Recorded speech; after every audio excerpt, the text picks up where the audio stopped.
Naiz irratian, bigarren kafea.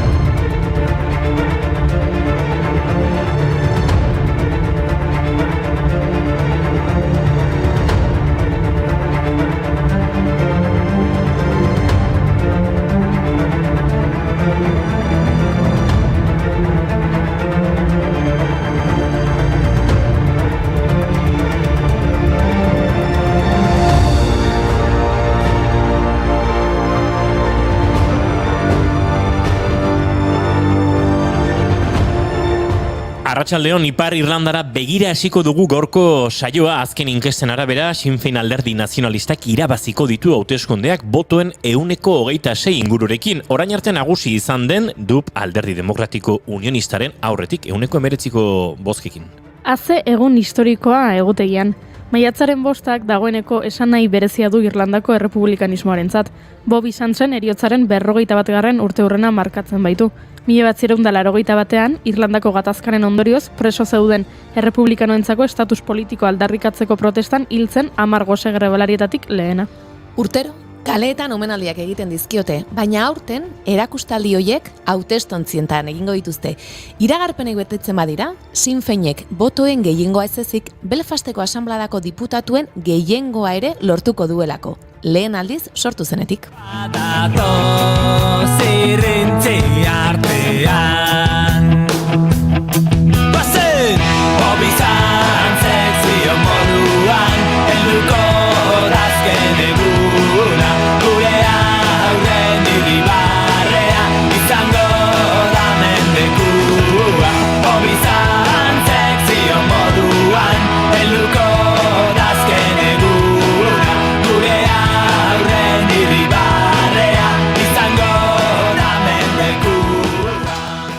Sinn Féinek gu geu esan nahi du irlanderaz, eta hizkuntza da alderdiaren zutaben nagusietako bat. Sinn Féinek Irlandako pertsonak gehienen artean hitz egiten den hizkuntza gisa berrezartzea eta benetan elebiduna den gizarte bat sortzea babesten du. Uhartean 130.000 inguru dira Irlandako gaelera lehen hizkuntza dutenak, gehien bat mendebalde urruneko landa giroan, baina Irlandako hizkuntza nagusi izan zen erdiaroan ingelesak iritsi arte. 1922an Irlandako Errepublikak, jatorriz Irlandako estatu askea deitua, burujabetza lortu zuenez geroztik Irlandako hizkuntza ofiziala da, ingelesarekin batera. 1988an, Ostiral Santuko akordioaren ondoren, Ipar Irlandako hizkuntza gutxitutzat onartu zuten ofizialki.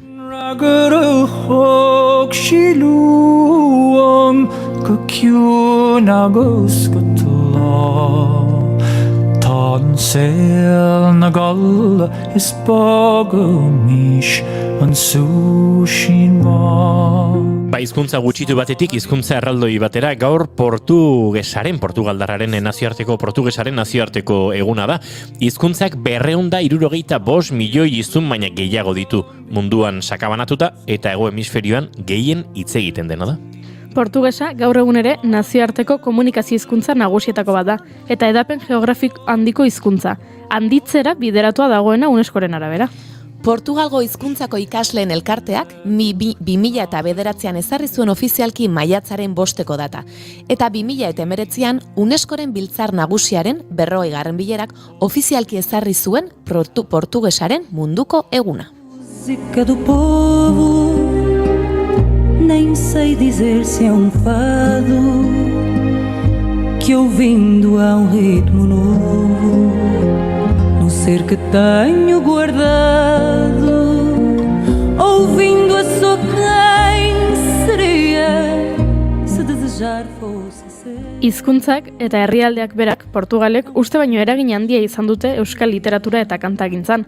Hor dugu Jon Arretxeren Fatum liburua adibidez, Lisboako bazter ilunak, hilik agertzen den Marisa, eta hiltzaiaren bila ekingo dion Mario Barbosa. Eta zer esan Fernando Pessoaren eraginari buruz, modernismoan izan zuen eragin handia zela eta Portugaldar literatura Europara zabaldu zuen. Joseba Sarrionandiak poetaren hainbat olerki euskaratu zituen, eta honelaxe diote. Amodio gutun guztiak dira erridikuluak. Ez lirateke amodio gutunak ezpalira erridikuluak. Norbaitek pentsa lezake Pessoa hain poeta sentikorra izanik arraroa dela modio gutunei barre egitea, baina honela amaitzen du poema. Baina finean, amodio gutunik sekula idatzi ez duten kriaturak soilik dira benetan erridikuluak. Iré a buscarte a los sitios acordados, aunque tú no vengas, aunque me hayas olvidado. Te escribiré las cartas que nunca te hice. Seré puntual como siempre quisiste. Baina bere poemak euskaratziaz gain, poetaren omenezko olerkiak idatzi dituzte Atxaga edo Sarrionandiak. Asteasuko idazleak askotan sartu izan ditu beste hizkuntzetako hitzak bere idatzietan, eta hori egin zuen Etiopia poema liburuan portugesarekin. Gainera, bertako poema batzuk Ruper Ordorikak abesti bilakatu zituen, hautsi da Anfora diskoan. Eta Ruper bera izan zen Sarrionandiaren Marinel Zarrak liburuko Fernando Pessoa izeneko poema musikatu zuena. Ni ez naiz Noruegoko errege diskoan topa ezakegu abesti hori, Alberto Cairoren bisita izenekoa. Eta zein ederrak Alberto Cairoren arparen doinuak? Barkatu, zein ederrak Emilio Caoren arparen doinuak? Erraiten zeutan Fernando Pessoak, eta mintzairan hasiz, eta lokarri gabe. Irauten zuen solasa, irauten zuen solasa, eta eguzki lorek bezala ikusten zituen. Baina badakizu ezer, Pessoak Hego Afrikan eman zuela haurtzaroa, Durban hirian zehazki. Haren aita ordea Portugalgo kontsula izan baitzen. Eta honek balio izan digu beste lotura bat egiteko. Izan ere gaur Afrika rondarearen mundu eguna da. Pessoa baino abilagoa zaraitzak lotzen zu, bai. Baina gaur maiatzak 5 Afrikar kontinenteko ondare kultural eta naturala ospatzeko aukera paregabea ere badu. Afrikako munduko ondareen 100 handi bat, 129, arriskuan dauden munduko ondareen zerrendan dago. Hoien artean daude Tanzaniako Ngorongoro kontserbazio eremua, Kongoko Errepublika Demokratikoko Garamba Parkea edo Kauzi Biega Parke Nazionala.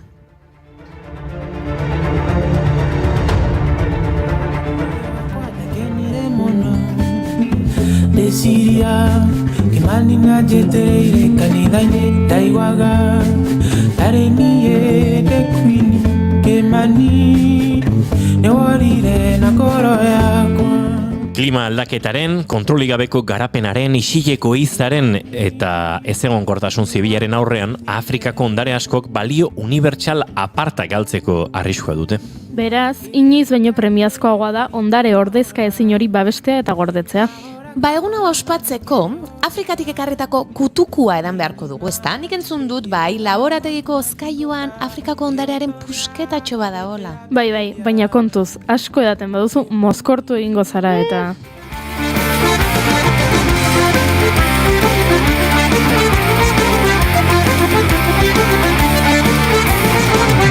Mozkortzeko ez egin zalantza, aiai badator, jauneko arantza, kalimotxo, pasagerantza, ilintzi balantza, hori da triskantza. Ba, festa gironekin saio hasteko prest gaude, gaur Maria Romero Laspiur datorrez, hemen dagoeneko. Eta berriro Palestinara bidaiatuko dugu, baina oraingoan janzkerari erreparatuta. Jantziek asko irakasten digute kulturari buruz. Eta modaren mundua badua pixkanaka zabaltzen. Diseinatzaile handiak daude Frantzia eta Italia zaratago. Eta moda ulertzeko ere 1000 modu daude. Gaurkoan Mariarekin egun hauetan ikusi ditugun adibide batzuk aipatuko ditugu. Eta modaren izenean egiten diren erokeriak ere aztertuko ditugu Mali Etxeberriarekin. Eta kafe hartuko dugu Pui/Juezekin, olerkari idazle eta sortzailea da bera. Eta Mikel Urdaingarinekin, New Yorketik zuzenean, eta noski, asteburuko agenda ezagutuko dugu. Maiatzak 5 ditu gaur eta kaso guk 5 ordu beharko genituzke hau dena kontatzeko. Osteguna da ongietorri guztioi bigarren kafera.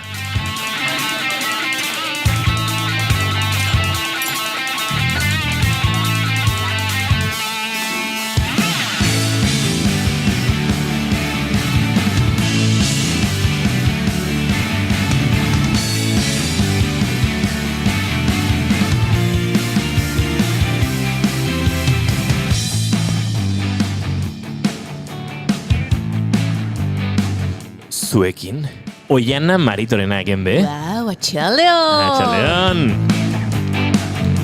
Goiuri ez eiza arandia. Arratxaldeon. Arratxaldeon.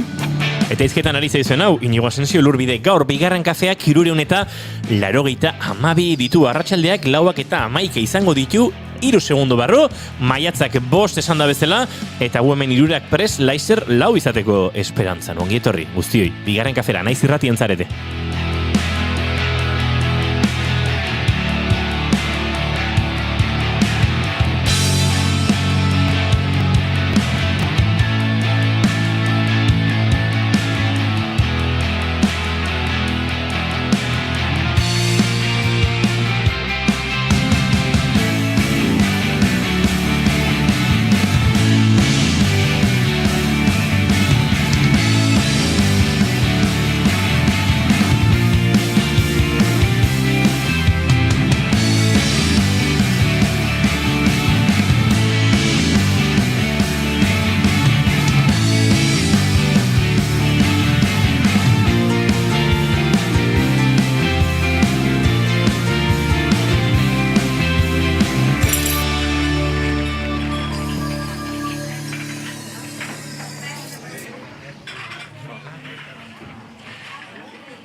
Lauak eta 12 minutu eta hementxe bigarren kafean zuekin gaurko saioa gozatzeko prest, eta gaurko saioa hasteko kantutxo hau batzu ere berdin erabili genuen, baina ederra da.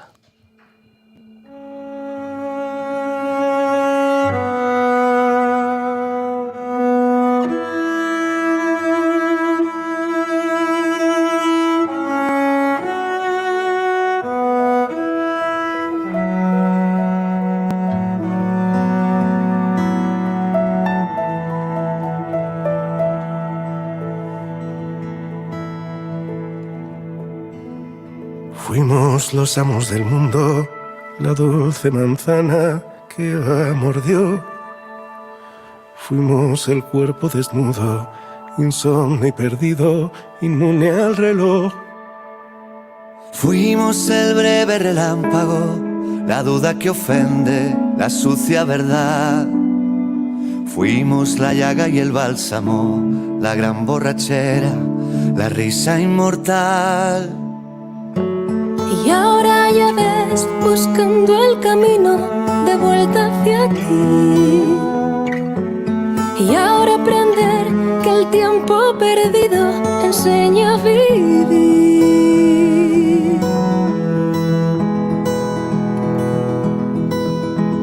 Yo fui el eterno cliente del bar sin ventanas que el sol clausuró. Yo fui el idiota que miente cuando le preguntan si ya te olvidó. Fuimos memoria en la calle, alzando la voz, conteniendo el llanto. Fuimos el grito y el hambre. Maria Romero Laspiur ezin zaitu oraindik ikusi, baina entzun bai, arratsaldeon. Arratsaldeon. Ui, zeba jutxo entzuten zaitugun? Bai, badaki zergatik deno. Lasai. Hortxe bai, arratsaldeon. Arratsaldeon. Bai, pixka gehiago emango diogu, Laspiurri, hor. Horrondo nik uste Wow, dira, ez? horren bai. Bai, mikro berria daukazu gaur, eta estreñoa. ez du besteak bezala funtzionatzen, behar du ganantzia gitxeago, eta badakizu Ismael Serranok besarkada bat biali diola Goiuriri? Bueno, denoi biali digu, baina Goiurik beraren zatartu du. Goiuriri. Bueno. Ze garrantzitsua, ez? Goiuri, eta zagaitzi zuri bakarrik? Oi, Goiurik esateu. Hori berak esaten da, bale. Bai, baina izu ilusia egin digu, Ismaelik badaki, atzo kontatu genuen, oso Ismael Serrano zalea garela, bigarren kafean, eta mezutxo biali digu. Arratsaldeon, bigarren kafea. ¿Qué tal todos? Soy Ismael Serrano. Nada, este viernes viajamos a Tolosa con nuestro disco Seremos. El día 13 estamos en Santurtzi y vamos con muchas ganas porque es un recital muy especial. Se cumplen 25 años desde que salió mi primer disco, 25 años de carrera, y lo estamos celebrando con un recital que no es muy convencional. Tiene una parte de canción y otra parte de teatro también. A mí me gusta mucho contar historias, no solamente cuando interpreto mis canciones, sino también cuando presento mis canciones, ¿no? En esos interludios que entrelazan el repertorio. Y en esta ocasión lo que hago es contar una historia que tiene que ver con estos 25 años de carrera, con las promesas que nos hicimos cuando nos conocimos hace ya tiempo y que a día de hoy seguimos luchando por mantener aún en lo posible. Dicen las madres de la Plaza de Mayo que la única lucha que se pierde es la que se abandona, así que de lo que se trata es de seguir soñando, y creo que de eso hablan estas canciones y de eso habla este concierto. Así que nada, les invito a que se vengan al concierto a cantar las canciones de este último disco, Seremos, y de toda mi discografía. Un abrazo y gracias por todo. Hasta pronto. Que tu estrella ha dejado. Ismael Serranok bigarren kafeari mezu hau bidali, eta Goiurik dio besarkada berarentzako dala, Maria. Beti jaisten diazu abestiaren puntu gorenean. Eta guau. Aizue, Ismael Serranok mezu hau bidali digu ostiralean Euskal Herrian ibiliko delako. Tolosako Leidoraretoan izango da, datorren astean, maiatzaren 13an berriz Santurtzin hariko da, berak kontatu duen bezalaxe. Eta Maria, uste dut askotan hitz egin dugula, inoiz eszenografiari buruz aritu garenean ere, nik adibide jarri dut Ismael Serrano, bere kontzertuetan eszenografia asko zaintzen duelako pixka, eta antzerki girora ematen duelako dena, eta antzerkiaren atretzo horrekin, eszenografiarekin eta jokatzen duelako, baina ez dakit, gira honetan zerakusteko moduan izango den, bazpade ikusi barko da. Hoxe, bertaratu. Txoritxo batek esan digu Beginagen eta Once pelikulak ikusi baditugu, dena olertuko dugula. Gira hontan? Bai, gira hontan. Bai. Ze pelikulak? Beginagen eta Once, zuzendari irlandarronen Ben, nola da? Ez zait ateratzen. Idoia gertu daukazuz palimadak iberak? Idoia, Beginageneko zuzendari bakizu zein den? Idoia... John Carney. John Carney, bai. Bai, John Carney. Ira Knightleyrekin. Bai. Orain, Maria Romero lasferi ikusi ezakigu, enfokatu inbarko zaio pixka bat. Hortxe, zoragarri. Plano itxini bat zure, bueno. Zuzendari irlandar hori zure ondoan, bat ere. Eta Keira Knightley, Maria Romeroren ondoan. Bat ere. Bueno. Bat ere.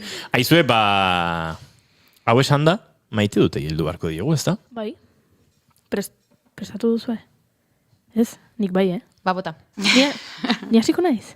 Adibidez? Begira. Atzo gure lankide Iñaki Lasaeturak jolas bat erakutsi zigun. Jolasa oso sinplea da.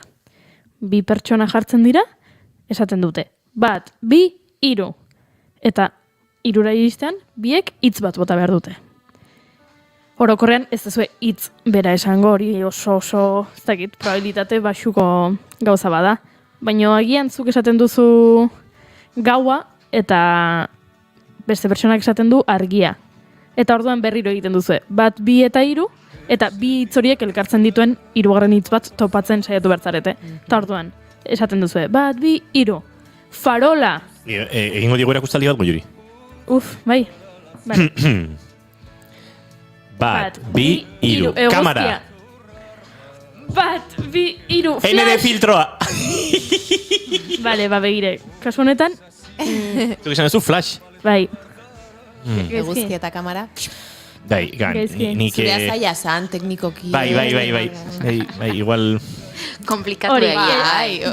Bai, orduan, helburua da aurre ikustea besteak zer esango duen, eta zuk esatea, beti zure ustearen arabera, besteak zer esango duen, eta horrela biok hitz bera esateko.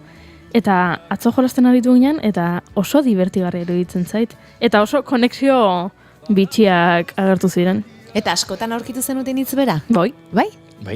Batzutan flipatzeko moduan gainera, Bai, gainera topatu genuen Iñakik eta biok, Iñigok eta biok, Iñigok eta Iñakik, eta listo, hori da. Eta bat 3 batera. 3 batera egia da.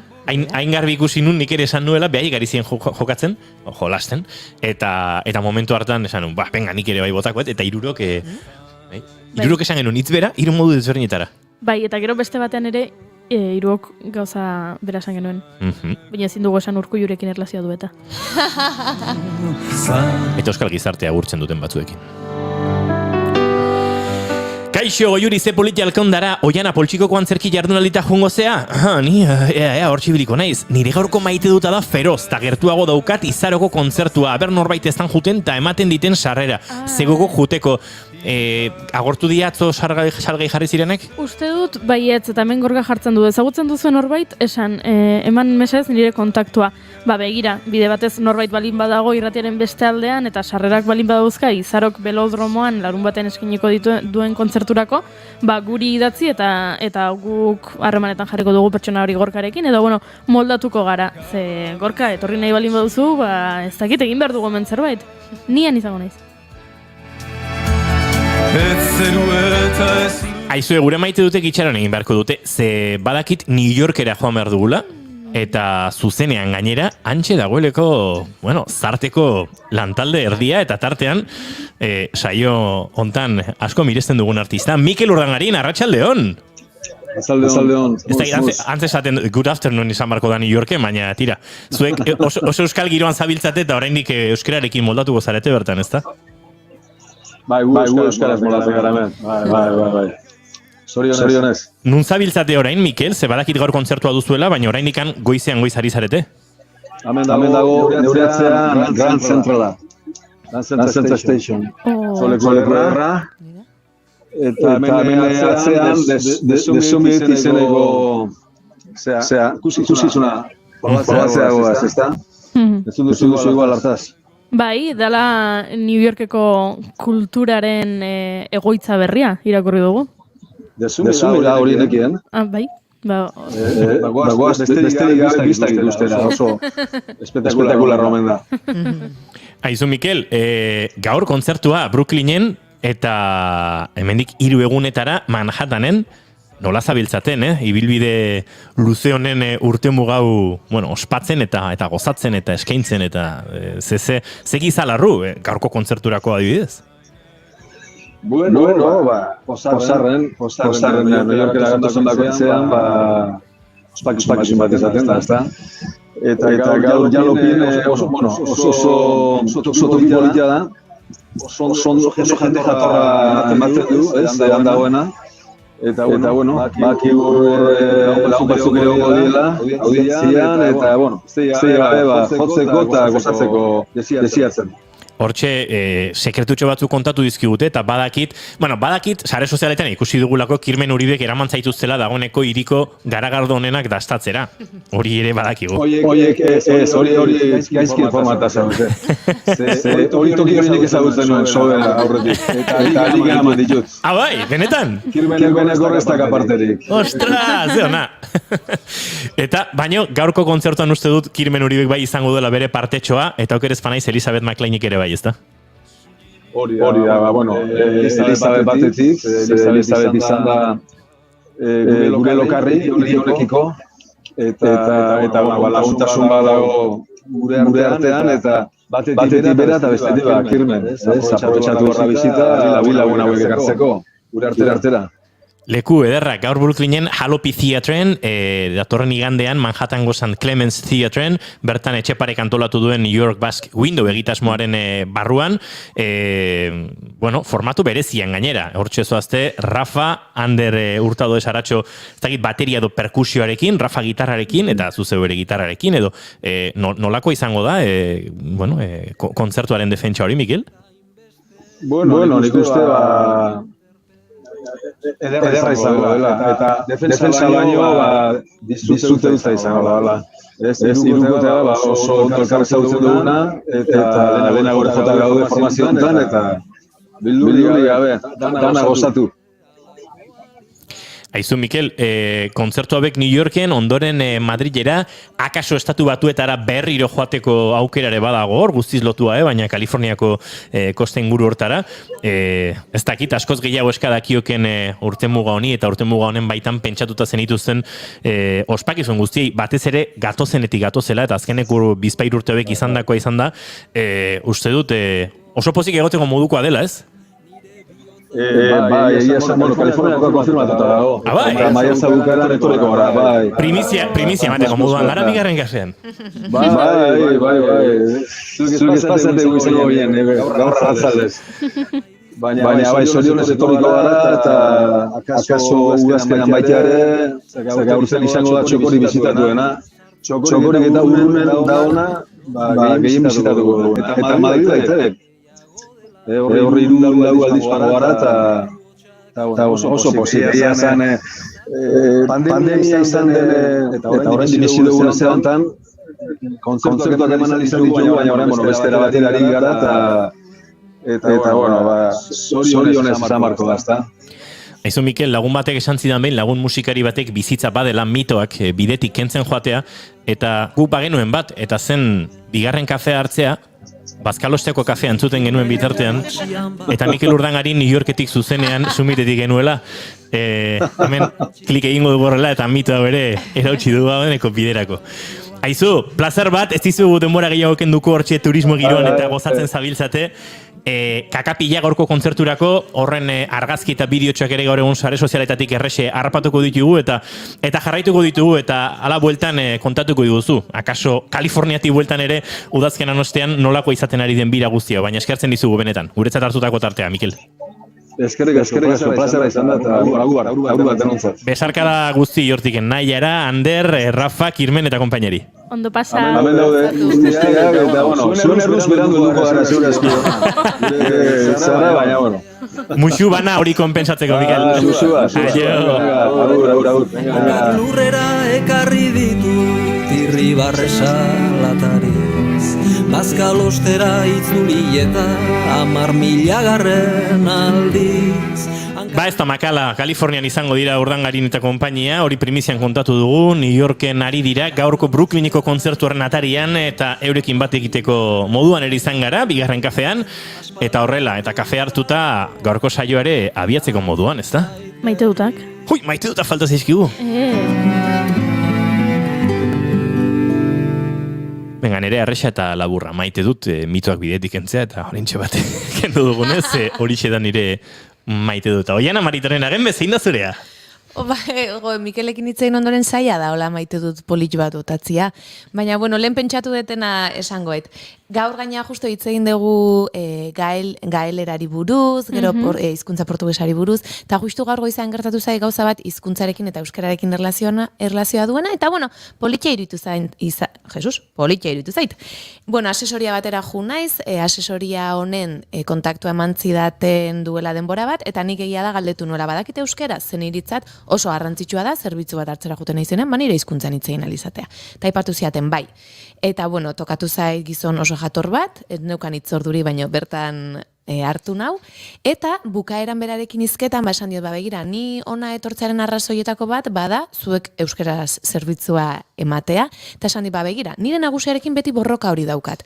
Berak esaten du, norbait lanerako hartzen duenean, ez dela ingarrantzitsua euskaraz jakitea pertsona horrek, baina nik beti esaten diot eta defendatzen dut euskaraz dakien norbait hartu behar dela, baskotan bezeroek hizkuntza horretan egin nahi dutelako. Eta, bueno, lehiaketa batzuetan ere publikoki lan egiten dugunean, hori da puntuatzen den zerbait. Eta orduan iruditu zait, esan de begira ze ondo, beste arlo batzuetan ere badagoela euskararen alde eta euskararen defentsa hori egiten duen jendea, eta oso eroso sentitu naiz pertsona honekin, eta asko gustatu zait. Eta uste dut, enpresa guztietan alakoak bizi beharko genituzkela, zoritxarrez ez ditugula bizitzen, eta bueno, lehen hizkuntza gutxituak aipatu ditugu, euskara hortxe daukagu, baina begira, gizon honekin oso gustura egon naiz, eta horrexegatik bakarrik, berarekin lan egingo nuke, gustua. Duela gutxi lagun batek ez dakite nongotarra zen, lagun batek ezagutunen pertsona batek, kontatu zidan, bere lanean, zebilela, erotu beharrean, nola dira, kontratu bat unikusten duten pertsona horiek, kontratu bat publikora alzatzen denean, alzamientoa publiko eta, bai? Ez dakit, ikuskariak, zer? Epaiak, zer dira? Ez, atzaitu nahi aterako. Ai, ama, sinadoratik pastoi bako horatzen duten. Notarioak? Notarioak, hori esan da jarri. Eta, nahi zutela, familia batek, ez dakize, zea bat, bai, oinordeko txabada, nola nagon, kaixo Euskal Herria, bai, erentzia. Eta erentzia bat euskera zegoela, eta noski hori sinatzeko, ez dutela itzulpen bat nahi, zegoer hori interpretazioa, eta kliente hau zen, uste dut, Bartzelonakoa, baina familia euskalduna, eta ala nahi zuten, eta ez zula topatzen horrelakorik. Eta, zenion, bai, uste dut azkar konponduko dugu lau. Eta Iban Garateri idatzi nion, oso laguna, eta gira hauetan oso ondo moldatzen da, eta Iban, egon guek, hau da. Hoixe bai, ez itxointzak, pla, hiru kontaktu. Eta izan zen, tipa flipatuta, bila bete dara matzatonen bila. Bida, hortxe zegoen, eta ez da gero harremanetan jarriko zen, edo moldatuko tezun, baina topatu genitxon. Maria Romero Laspier, zure maite duta falta zaigu? Ontsen pentsau dut, nire maite dut. Nahi etorri oso prest, ondarako. Nire maite dut da, ustean gabean, aspaldi ezagutzen duten norbaitekin bertopatzea, denbora asko igaro eta gero, topatzea berriro, beste toki batean, ez nebala espero inoiz hor topatuko nuela, ez? Eta hori, bertopatzea norbait, 10 urte eta gero, eta ez dakit, sentsazio hori, ez? Zelan, ontsen oitxuta gauz, sare sozialitatik eta holan, beste pertsona jarraitzea eta ikustea, zelan aldatzen garen, nagusitzen garen eta hori dana.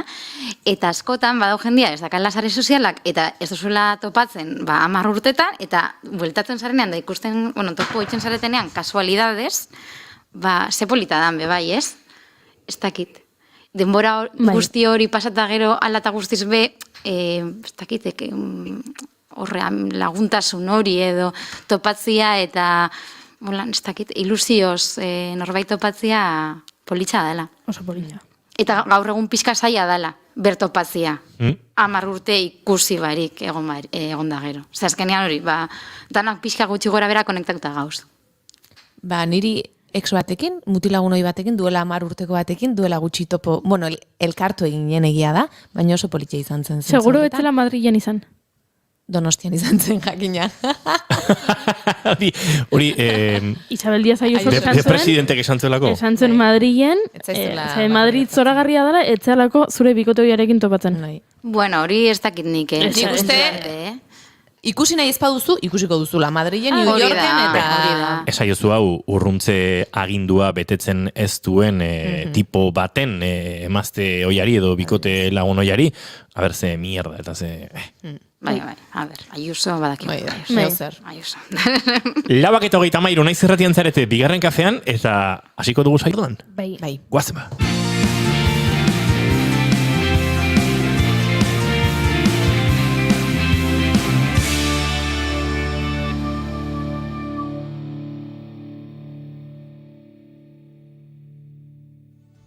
Keep calm and bigarren kafea.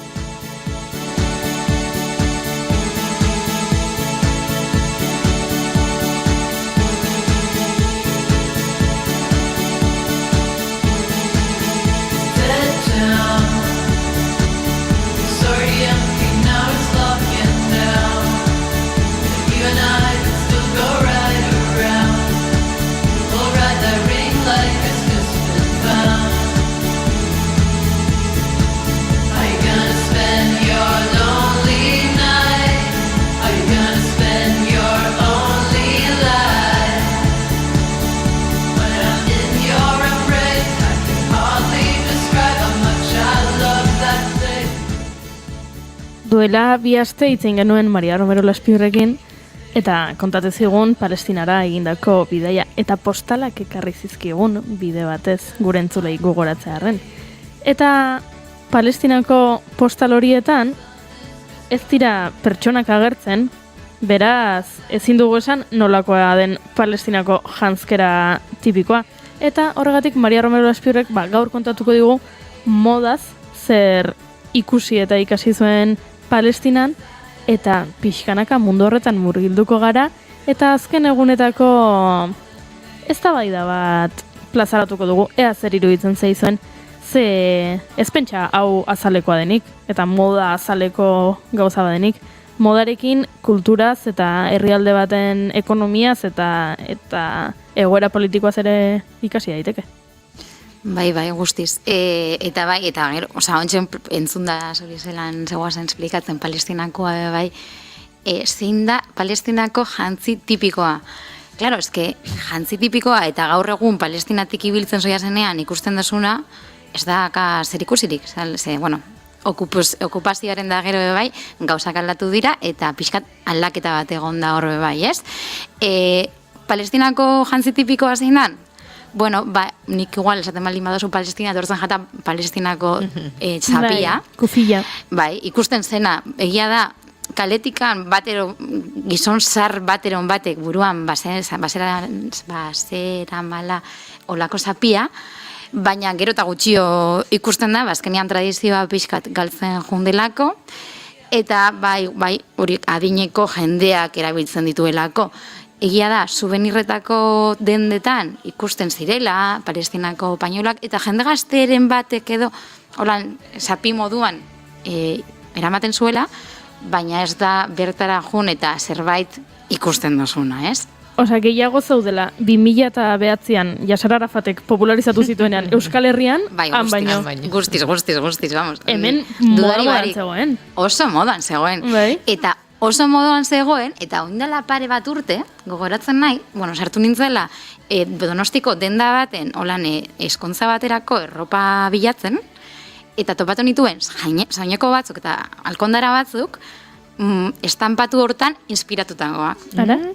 Holan, kasualidades.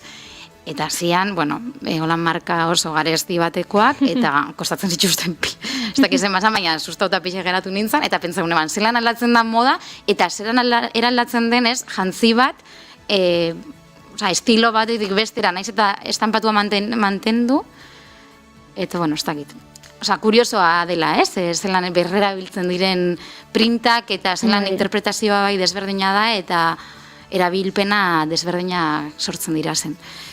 Eta hori, Palestinan adibidez, Palestinoa datorkigu burura, gero bertako jantzi tradizionala dira bordatu, soineko beltzak bordatu gorriekin egindakoak, horredia jantzi tradizionala, baina oso gutxi ikusten direna kaletikan, eta, musulmanen jantziak, gero eta gehiago, modernizatzen jundiralako, ez? Eta naiz eta emakumeak zapia eraman, egia da Palestina izatez, naiz eta estatu musulman bat izan lehendikan, baizala estatu nahiko libertario bat, ez? Nahiko libre bat, ez egoen holan erlijioaren oso, nik uste askatasun gehiago zegoela gaur egun dagoena baino.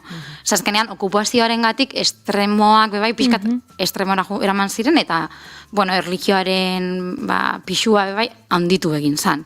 Orduan, nik uste dut, oindela 50 urte, 60 urte, edo okupazioa baino lehen, emakumeak, hainbeste emakume ez zirela pañueloak inda horrela juten, baina gaur egun, den emakume musulman ia guztiak, pañuelo daramate, eta, jantzi desberdinak egia da, igual Jerusalenen pixkate modernoagoak, edo, oksidentalagoak janzten direla, eta juten baldin bazara bertako herri, Zisjordaniako edozein herrira, ikusten dezuela pixkat, tradizionalagoa dela oraindik jazteko modua, ez?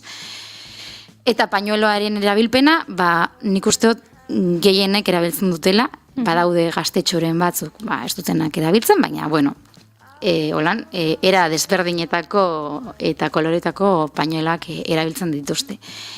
Eta, hori, Palestinako janzkera, zin hori zan, pasadena zan, okupazio eta gero, judutarrak heldu zirela, lehen bazauden judutarra, baina orain, bintzat, Jerusalenen, biztanleriaren gehienezkoa judutarra direla, eta guretzako bai, igual dela janskera bat ez gaudena ainoituta ikustera, ez? Osea, azkenean, bueno, musulmanak eta gure inguruan edo gure herrian gehiago ikusten dira, baina holan judutarren janskera ez dugu ezagutzen. Eta kuriosoa da, ze judutarrak bebai janskera desberdina dituzte. Kuriosoa San Jerusalenen, azkenean judutar etnia edo talde desberdinek, bebai janskera desberdina dara mate. Orduan, horrek identitate bat markatzen dute, ez? Azkenean gu hemen bizita, gehiena gutxi gora bera, antzerako parezido jansten gara. Bai, ikusi aldozu pixkate igual janskeraren gatik nongoa zaren, ez? Azkenean, horrek bebai, naiz eta ez konturatu, askotan eragiten du, ez? Nun bizi garen eta zelan jasten garen. Ez da berdina, zelan jasten den Donostin edo zelan jasten den Bilbon. Eta, naiz eta onduan egon, ez? Azkenean aldatzen den zerbait da. Baina, gutxi gora bera, antzeko jaste gara, eta globalizazioak bai egin digu gutxi gora bera, okzidentala diren herrialde guztiak antzeko jastea, ez? Lehen, igual oso zaila zan, ikusten zenun serie baten, ez dakit kamiseta bat, eta nahi zenun hori erosi, eta igual hemen zenun topatzen, ez? Baina gaur egun, dana dakagu eskuragai internetekin.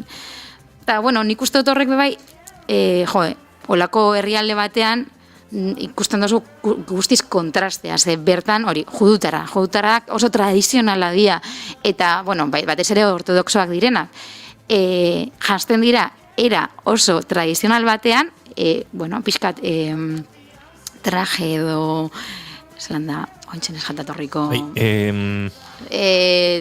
uniforme moduko batekin, bereie dakate jasteko era bat, batez ere mutilak, denok erabiltzen dute gutxi gora bera prenda edo antzekoak, eta beraientzat... Tzizitak ez da?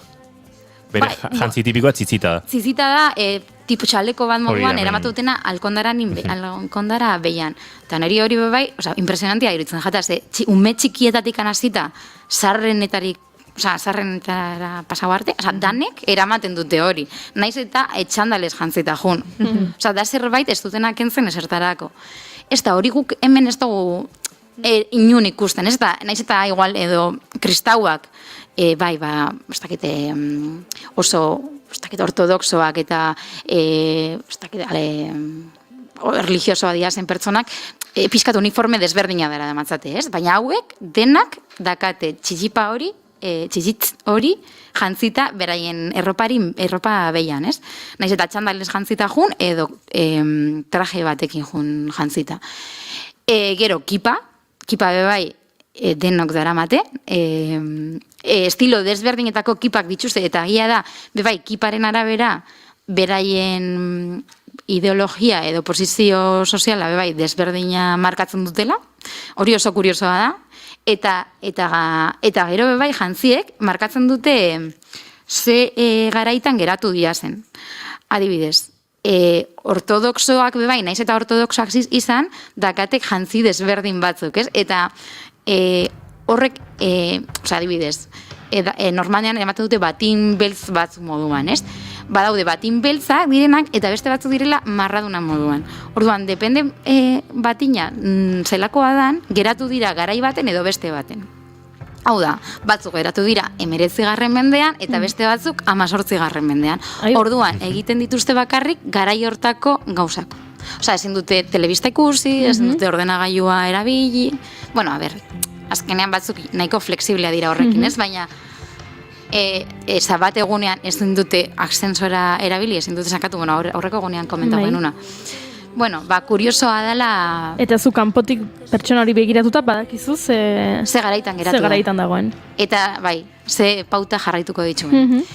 Eta judutarren artean hori dago pixkat danetari, pixkat estilo desberdina, kuriosoa da, ez? Guri etortzen jakunian burura judutarra, ortodoxoa etortzen jaku, eta baina beraien artean bebai desberdintasuna daude, eta bakoitza markatzen du, beran estatus politikoa edo ideologikoa, eta bar. Eta hori oso kuriosoa da, bertan ikustia, ez?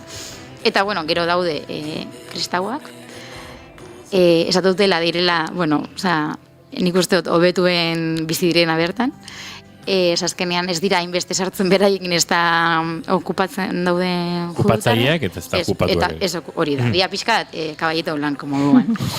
Eta gero turistak. Eta ateoak oso gutxi geratzen direla, ja, que occidental moduan jantzita doazenak, izaten dira judutar pixkat liberalak eta turistak. Orduan, da un mix bat hor, eta kolore mix bat, eta, bueno, naiz eta judutarren janskera ez da oso koloretsua, ze azkenean beraiek erabiltzen dute oso kolore sobrioak, baina bai, hori musulmanek oso kolore desberdina, orduan da pixkat mix etniko, religioso, ez dakit. Eta, bueno, nik uste dute kuriosoa dela, orlan, herrialde moduan hori ikustea, ez? Eta zelan beraientzat janskerak daka balore espiritual bat. Guretzat ez daka nahin beste, ez? Osa, beraie jasten dituzte gauzak espiritualki beraientzat garantzia dakatelako. Eta pixkat hori nik uste dut hemen galdu indala. Eta, bai, ez dugu lertzen eta horretik sortzen dira baita inbeste eztabaida neskatok eskoletan zapia eraman, ala ez eraman, eta jendeak batzutan esaten du, nik ez dakit atletikeko txapela balin badaramat, kentzeko esaten dit irakasleak, eta niri ikaskideari ez dio esaten zapia kentzeko. Askotan, eztabaida horietan, kontuan hartzen ezena da, arroparen balio espiritual hori eta simboliko hori ezak guretzat, niretzat soineko loredun honek ez dauka simbolikoki esan nahirik, baino beste kulturetan badaude jantziak oso garrantzitsuak direnak, espiritualki edo simbolikoki. Hori da, bai, nik usteo janskerak, azkenian danontza dakala pixkat simbolikoa. Bai. Baina guretzat dana. Hori da. Gure ideologia batentzat dena. Ez holan ideologia edo erlijio baten menpe dagoena. Bai, azkenean, mendikan junda ez pixkat, ikusten dugu, azkenean jantzia dakan garrantzia. Honetaz askotan hitz egin dugu, azkenean moda ez dela zerbait kreatiboa bakarrik, bai dela, bai zerbait filosofikoa, soziala, bai. Azkenean, janskerak, bai, egiten duena da, gorputza babestu, ez? Depende nun bizigaren, janskera desberdina izango da, beharko dugu erabateko erropa bat edo beste bat, garaien arabera, bai, gertatu da, evoluzionatzen jundela, azkenean, gu ezin garaela jantzi hain dotore 19. mendean, jazten ziren moduan, garaiko egoera eta dana desberdina dalako, azkenean, gure eguneko tasuna, batez ere emakumeentzat, ez da berdina, 19. mendean zekaten egunerokotasunarekin konparatuta, ez? Behar duguna orain da, zerbait komodua, troterua, garbitzeko erreza, ipintzeko erreza, kombinatzeko erreza, eta, galtza gehiago, eta ez hainbeste gona, adibidez. Hori da. Ez balin bazinen lanera joaten, eta, lana egiten zuten noski emakumerik etxean, baino beste modu batera, bai. Lan mundura sartu zenean emakumeak moda asko aldatu zen. Bai, guztiz. Nik uste dut ez da, emakumearen janskera 60 hamarkadatikan ona evoluzionatu dabela pila bat. Eta hori, askoz be praktikotasunera joten dugula, eta koia gero eta gutxio ikusten direla kaletikan, eta, azkenean hori direla bai elementu batzuk egiten digutenak guri, postura bat eukitzea. Azkenean, zuk takoi batzuk ipintzen dituzunean, ez da bakarrik takoi bat ipintzea. Da, zure postura aldatzea, zure ibiltzeko era aldatzea. Horrek bebai, jazteko erak, bebai, eraldatzen du, gorputzaren mugimendua eta espresioa. Eta, hori, azkenean moda bebai horrekin lotuta dagoela, eta boterearekin lotuta dagoela, eta estatus batekin lotuta dagoela. Eta ideologia batekin lotuta dagoela. Orduan, zelan jazten garen esaten du pila bat, ez? Azkenean da gure pixkat fatxada moduan, eta guk besteek ikustea nahi duguna. Guztiz. Eta naiz eta asko espentsatu beti dagoela hor. Jazkeran, koraza edo armadura modoko zerbait. Nahi gabe ere, ez? Nahi gabe ere. Gauzetan, nahi gabe mezu bat igortzen dugu. Guztiz. Konturatu gabe. Guztiz. Baina zuk 19. mendea ipatu duzu, eta 19. mendea izan da injustu izpide aste honetan gertatu den ekitaldi batean. Ui, Met Gala. Ui, Inigo! Ui, eske, azken aldi no, oso jarria gauza betan. Bai, orduan kontatuko dugu Ez, kontatuko ez. Saiatu naiz. Besterik ezpalego, alegia. Alfombra gorria gontzara begiratzen etxian. Espaneki zuek hobeto azalduko duzuela, gutxi gara bera salban ezake. Baina zuek hemen egon da. Bueno, a ber, zure ikuspundua bai eman, lozu. Ez baina, badakit Goiurik jarraitu zuela, Goiurik azaldu du irratian zer den, eta hemen komentatu dugu igual mikrotik kanpo, da gutxi bera kokatzen dut zer den, baina naiz hasiko ni azaltzen berako beto azaldezaken zerbait. Edo Mariak. Hori da. Bien artean, ni banekien gaur etortzen banintzen meteri buruz hitz egin behar genula. Azkenean Goiurikin beti meteko gauza komentatzen ditugu aurrekurtean bai. Bai, met delako, bueno, pixka bat horrela testu ingurua bada ezpada. Met Gala da New Yorken egiten duten festa bat, Met Museoa, Metropolitan Museum of Contemporary Art museorako dirua lortzea du helburu eta ikuskizuna estreinatzea, erakusketa estreinatzea, hobeto esan da, eta erakusketaren arabera, festaren gaia bat da, edo beste bada, eta urtero aldatu egiten da. Horregatik, festa honen alfombra gorria ez da, ez dakit, zinemaldikoa, edo Oscar sarietakoa, edo Cannes Film Festivalekoa, bezalakoa hemen, mezu gehiago bidaltzen dira arroparen bitartez, hasteko gai bat dagoelako, eta gai horren inguruan, hainbat interpretazio egon daitezkelako. Hori da, bai, azkenean dala gala bakarra egiten den urtean, pixkat modaren kreatibotasun pixkat ez, kontekstu baten sortutako zerbait edo ez, jasten den zerbait agertzen dena. Aukeraketaren helburua hemen, soineko edo jantzia edo galtzak edo dena lakoaren helburua, aukeraketa horren helburua ez da lirain eta ederregotea. Helburua da, mezu bat laraztea edo gaia interpretatzea zure sormenaren arabera, modu batera edo bestera. Hori da. Bai, pena bada batzuk. Juten diela eta egiten dutela, dress code horretan markatzen duen arabera beran interpretazioa, eta beste batzu bakarri juten direla guapa, eta listo. Edo guapo, eta listo. Eta listo, eta hori gehiengoa da hori. Bai, pixka pena bada, azkenean badakazuz premier, alfombra gorri, sari, eta bar juteko horrela.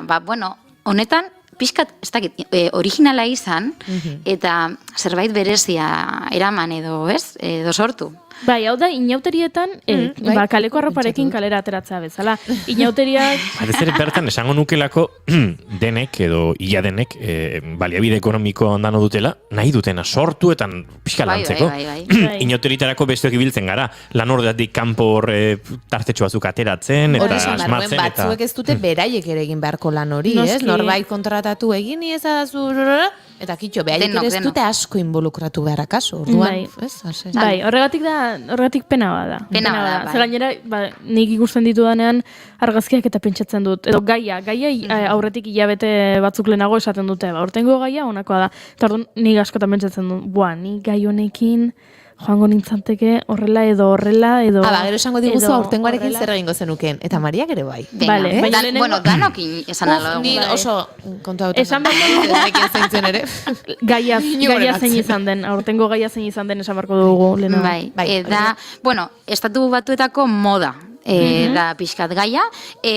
Daude, bi erakusketa aldi berean, hasieran, bat estreinatu zen irailean, eta beste bat estreinatzen da ontxe maiatzean. Orduan, biak batera, biak dira Amerikako modarekin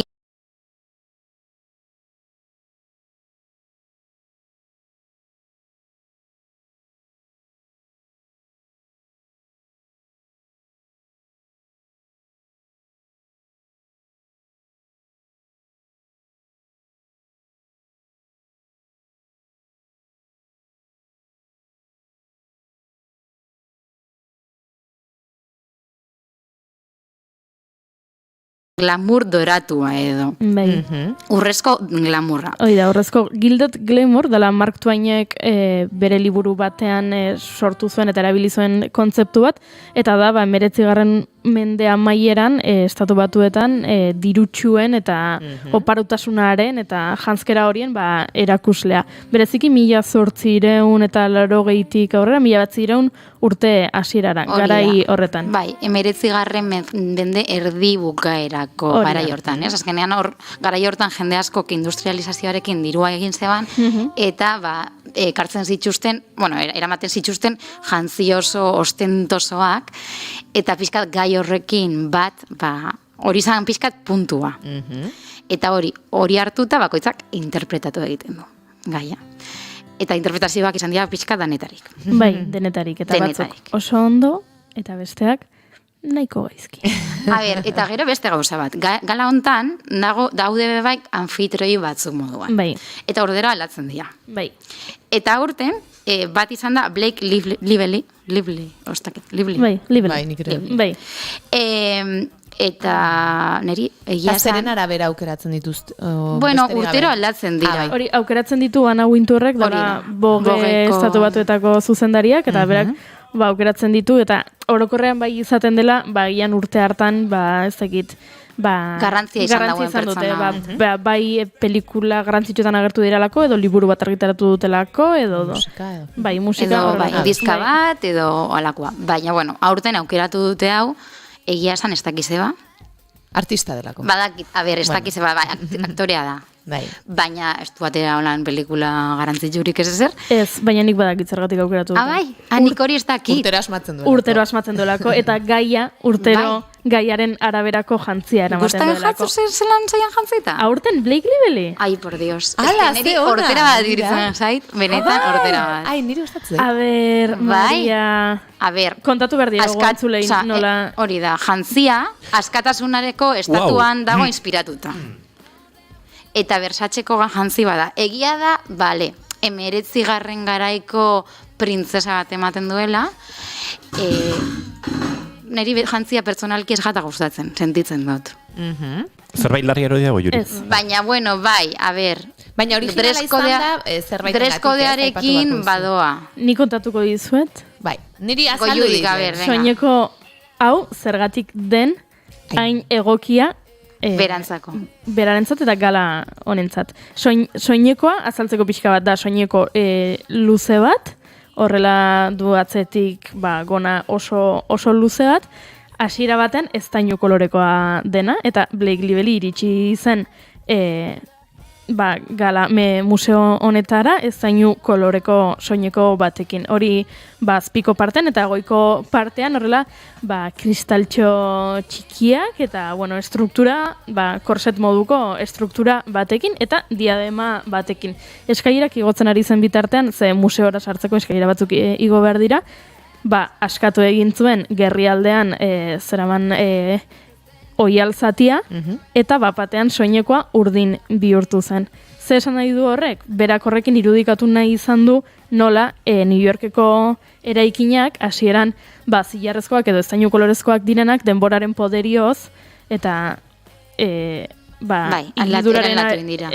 kliman eraginaren arabera aldatu egiten dira eta patina kolorea hartzen dute, dela urdin berdexka hori, eta ikusiko Donostin ere ikusten da hori eraikin askotan.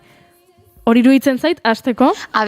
Jantzia originala esentzua badaka, dreskodearekin badoa. Bai. Baina nari jata gustatzen. Maria, ez dut bukatu. Ez que da pixkat Barbie girl. Maria. Muy Amerika marmiger, bai. Baina pentsatu, behira. Hori izan da, lehenengo ezaugarria. Beraz, horrekin, eraikinei egindako keinu hori, zoragarria. Bale, korseteko diseinua da Empire State Buildingeko arkitekturaren diseinuaren kopia bat. Hori, beste detaile zoragarri eruditzen zait. Buruan, daraman diademak, dauzka horrela 7 adartxo, eta 7 adartxo horiek irudikatzen dituzte 7 ozeanoak. Eta horrek irudikatzen du askatasuna, eta ongi etorriak izaten direla Komatxo artean. Diskurso amerikarrean. Diskurso amerikarrean, jendea ongi etorri izaten dela, bereziki New Yorkera eta estatu batuetara. Eta soinekoan gonak zuen diseinu urdin hori da Grand Central Stationeko... Lehen ez du Mikelek aipatu? Mikelek esan du Grand Central Stationen parean zegoela. Eraikin horretako tetsuko marrazkiak kopiatu dituzte eta gonan jarri dituzte. Esango nuke hemen, bi errealitate daudela. Bat, soineko horren justifikazio historiko, teoriko, kontzeptuala, eta bestalde, hortera bat dala, pentsatzen duen Maria Romero Laspiurre. Eta horren kontra, azalpen asko ukitere, baina eski hortera bat iruditzen zait. A ber, egia da, pena badala, niretako pena badala, anfitroia bera izatea. Nik uste dut Maria Eritzaio gustatzen bera. Neri bera, da figurina bat, figurina bat. Adiez, Maria, pentsa nola nagoen jarritan met kontutan, badaki dela, aurten met zale askok Rihanna faltan bota dutela. Bai, ez dakit, egia da, aurreko urtia izan zala Billie Eilish, anfitrioie moduan, eta, ez dakit, norbait danen ahoan da ona. Hau, bale, oso ondo. Alfombra guztietan impoluta, tal. Baina da figurina bat. Osa, da irudi... Gossip Girl. Bai, Gossip Girl. Bai, Maria, baina balioan jarri behar dugu pentsatu duen hori guztia. Hau da, detailetxo guzti hori. Bai, hori bai. Baina da, emakume txuri boteretsu baten irudikapena. Hortania dos egon. Bai, hori egia da. Bai, eta beti izan da. Ez dakit guztiz zein dan errealidad, berak representatzen duena, eta soineko horrek representatzen duena da, Amerikar boteretsu, New Yorkeko hori, dirudunak, txuriak, eta hori dana. Gero, gustatzen jaku, bai, badaka gauza pila bat soinekoak, oso interesgarriak, oso kreatiboak, eta oso originalak, baina... Nik sormena txalotzen dut. Hori bai, sormena bai. Leiken sormena eta Versacheren sormena. Sormena txalotzen dut. Eta nik uste dut hor dagoela niretzat top 3an. Baina ez da nire gustukoena. Bueno, a ver, top 1. Top 1. Ez, baina guazen pixkanaka azaltzen. Vale, baneria esango dut. Bai. Osa, ni lehenengo aldiz esango dut, Rosalia izan dela nire top 1. Nire lehenengo aldiz, nire bizitzan, Rosalia, alfombra gorri bateko top 1a dala. Bueno, eta azaldu pixka bat nolakoa zen Rosalia. Estanda sor lezaketen deklarazioak eta adierazpenak egin ditu oraintxe Maria Romero Laspiurrek. Top 1 alfombra gorri batean, Rosalia. A ber, egia esan niri Rosaliak dakan estilismoak, batzutan irutzen jataz ez direla... Bueno, baina hau, soineko hau irutzen jata oso bera eta oso dreskodearekin bat. Eta gainera, politxa, oso, ez dakit, konstrukzioa eta estetikoki oso ondo egina, eta, ez dakit, esplikau, irutzen jata doiala Gaiarekin bat eta Rosaliarekin bat. Bale, eta Gaiarekin bat doa, zergatik? Bueno, 19. mendeko figura, soineko figura moduan, soinekoaren figura da 19. estiloko figura. Baina dau, gaur eguneratua, era batean Rosaliara begira sortua, bera figura moduan, bera flamenko tradizio eta modernitatearen fusio bate moduan sortuta. Eta hori da, tradiziozko figura baten oinarritutako soineko bat, baina gero, daka aporte moderno pila bat. Eta gero, dakate, atzian daka estruktura, korse modoko harriekin edo, ez dakitzia, pedreria edo, kin sortutako korse bat moduan, eta gero dana da, harri txikitxue sortutako tekstura desberdinekin sortutako soineko bat. Ez dakizena esplika guzan. Bai, ondo da, soineko txuri bat, detai asko dituena, eta bai, harri bitxi asko jarri dizkio dena, bizkarrezurrean. Ados nago, niri... Ez da oso Rosalia? Oso Rosalia da. oso motomami da. Oso motomami da. Oso motomami da, eta ados nago, ez da nire gustokona, baina ados nago. Eta gaiarekin bat doia. Hori bai. Ez dizkit eguzkitako betaurrekoak gustatzen. Betaurreko hauek bai puntu futurista hori mote jote. Bai, nik uste retro xamarra direla, ez? Hombre, retro, 80, como mucho, 80 garren hamarkadako estilo hortan, baina... Bai, ez dut oso ondo ikusten. Ez garaiko... Baina, bueno, oso Rosalia. Oso da, gehiago Rosalia, bai, motomami. Hombre, ni betaurrekoak ez nitxu ni piniko, baina oso Rosalia dira. Bai, karo, horrek igual berak ere behar du, ez? Bai. Aizu, ala ere zuek hemen analizarete estetika gora eta estetika bera, eta bada, estetikoki ikaragarrizko eztabaida sortu duen jantzi eta pertsona bat. Nahi dauzu, estetikaren inguruan labur ere diskutituko dugu, baina uste dut beste zerbait ere badagoela esateko, Kim Kardashianek jantzi duen Marilyn Monroeen soineko historiko horretan, esango nuke hori badela dagoeneko patrimonio puntu bat ere, ez?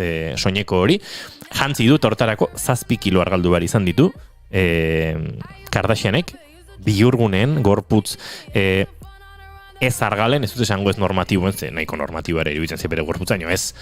Bai, ez da oso normatiboa hortxe ez dakit. Baina gorputz ez argalen behintzat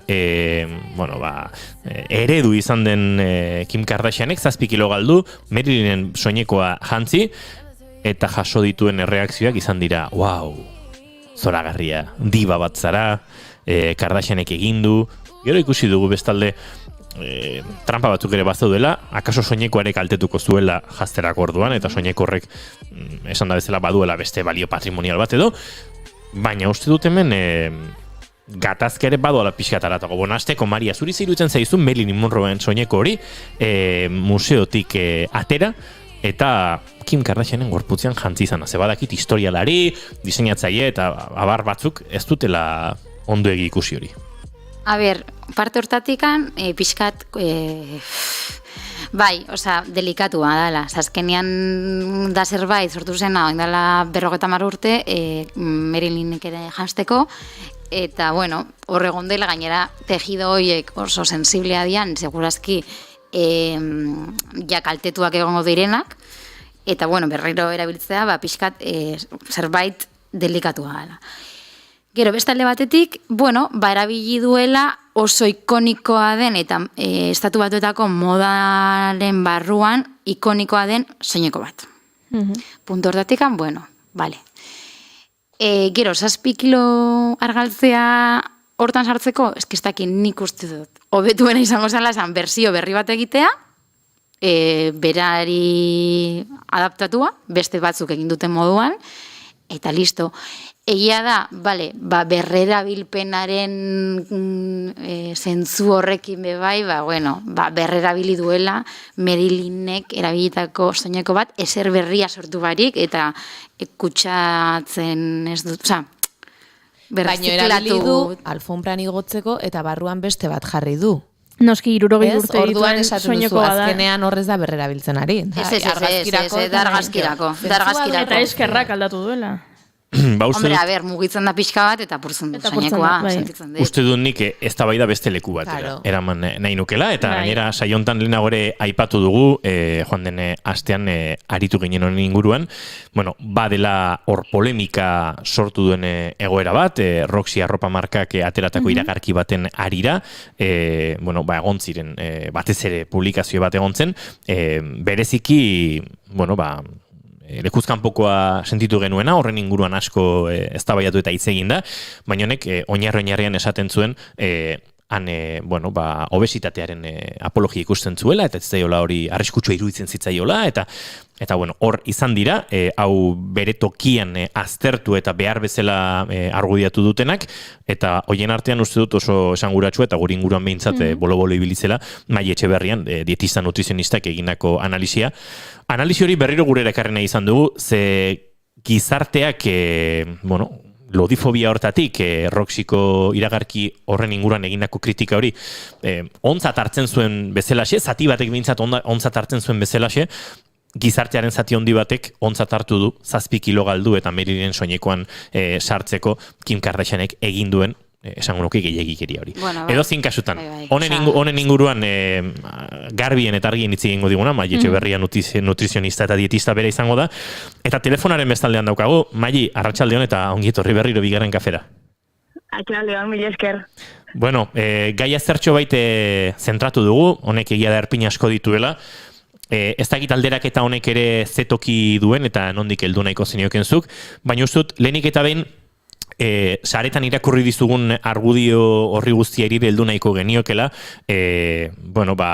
Roxyren iragarki horren inguruan esan direnak eta zuk esandakoak, eta uste dut hemen kontzeptu batzuk behintzat argitu behar direla, inork ez dezan gaia lekuz galdu. Adriana Abeniak esaten zuen, horre arriskutsi ikusten zuela obesitatearen gorazarre edo apologia zelako horretan, eta uste dut hau teknikoki eta nutrizionismoren ikuspegitik nutrizioaren ikuspegitik ere nolabait kontraesan ere egin behar dela, ez? Bai, nik usteet, kasu hontan ez duen beste jendek ematen eskurik burura, pixua galtak gizarte hontan ondo ikusia dagoen zerbait dalako, eta gaur Twitterren ibili naiz horren inguruan irakurtzen, eta egia da, jendeak esatezula, ez? Baino, egin duna karbohidratoak kendu, eta zakizer, orduan, osasuntxo egin du pixu galera hori, eta elitak arazoik egongo, eta zaten, eske, hain egun gutxitan, enbesteko pixua da osasuntxua, ez nutrizionista batek iratuta, eta ez gabe. Arazoa hori da, berez, beste askoren. Kontuz, Mai, uste dute aurpegiarekin telefonoaren zenbakiek ikutzen ari zarela. Hortzade, Mai? Belarriarekin moztu egin dugu deia. Bai, akaso hau segitun konponduko dugu. Uste Maik esan duen bezala, ez? Azteko, ez nutrizionista batekin, ez nutrizionista bat gabe. Eta esan beharrezkoa, 7 kilos. Eta bentsat, baldin badakizun medgalara baltsoia zela, pixkat denborarekin hartzen dozu, ez? Aste baten. Osa, ez dakit, ez daka zentzurik, baina ez dakit.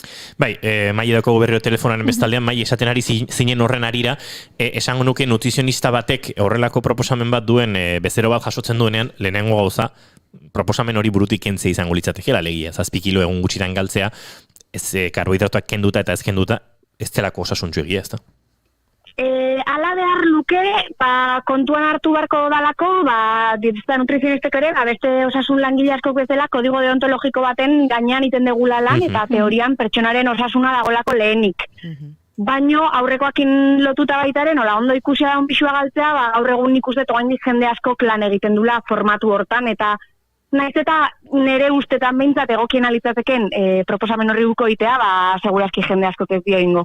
Uste dut ez dagoela gehiegi eztabaidatzeko Kim Kardashianen pixu galera honen inguruan, garbi utzi diguzu, akaso ez zaio zer gertatu, gorputzak memoria dauka eta pixu galera eta irabazte horiek, gora bera horiek, eta izango dute ondoren eragina, baina garbi daukagu, osasun ikuspegi batetik, hau ez ditzatekela, inondik inora gomendagarria, eta hau bai ez dela eredugarria, eta uste dut honen apologia egitea bai dela arriskutsua, ez Mai?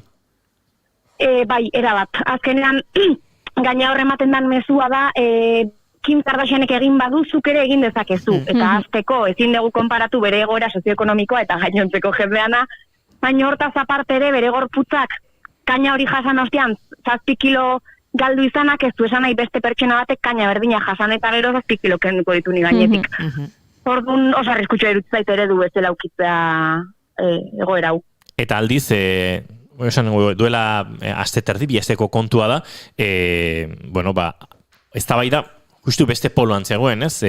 Gorputzez normatibo bat, bikini bat iragartzen agertze hori, izan zitekela arriskutsua, eta hor bazegoela obesitatearen gorazarre bat, eta apologia bat, eta uste dut hor ere nahiko mezu okerra eta mezua bai dela arriskutsua, alegia.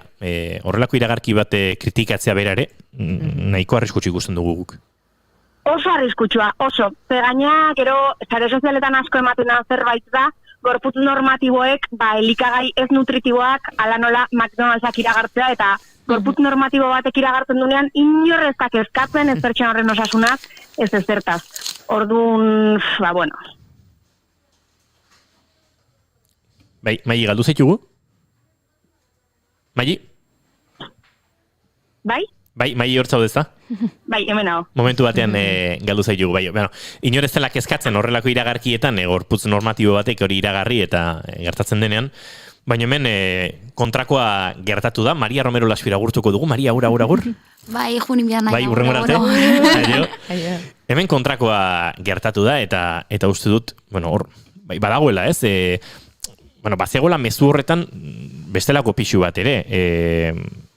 Kasi existentzia baimentzen zuen eta baina hortik haratago gehiegi agertu ez behar zuen gorputz baten definizioa edo eta uste dut hor ez dakit ja nutriziotik, iaia eredu politikotik erari garela, ez, oso diskurso peligrosoetan.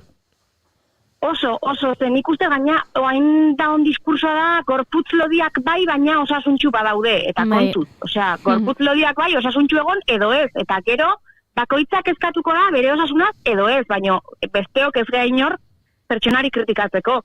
Eta osasunaren izenean gauza asko kritikatzen dira, baina lodiak dianean bakarrik pertsonoiek. Pertsonoek argalakoa daude inorretak eskatzen pertsonagien osasunaz, naiz eta bizioitura euki, erretzailea izan, astebururo drogatu, tabar. Orduan, Bai, eta ea hasi behar deun orain jendea sailkatzen osasuntxu egon ala ez egon horren arabera. Eske hori da, aurrekoan sare sozialetan ikusten, zuetea juten hospital batea eta aztezea minbizia daukaten pertsone izaten eskezuen, errua da, ze bizioitura osasuntxuak zazkazu eta zazatik inden dugu hori pertsonalodiekin. Argi dago pertsonalodi horiek molestatu iten digutela, baina, ostras, pare bat buelta manbarreko zerbait izarte bezala. Niretzat argi utzi du, auzi honek argi uzten du niri sekulako rabia ematen didan esaldi bat, eta askotan entzun dut batez ere azkeneko 2 urtetan, jendea esaten, gizen egotea gaizki ikusita dago, baina oso argal egotea baita ere. Eta niretzat, gorputz haien ez guztiz normatibo batetik, niretzat ez dauka zer ikusirik, lodi egotea askoz okerrago ikusita dago argal egotea baino.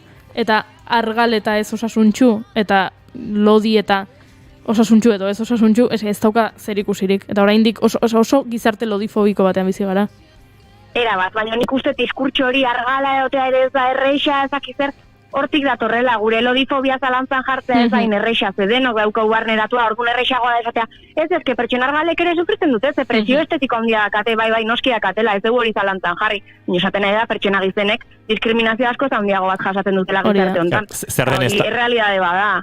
Zer den eztabaidaren erdigunean jarri behar dena. Hau, ez da egite, genero gaiekin ere egoten da, ez? Eski gizonek ere horrelako argudioren bat eman nahi duenik, eta, hau ez da eztabaida.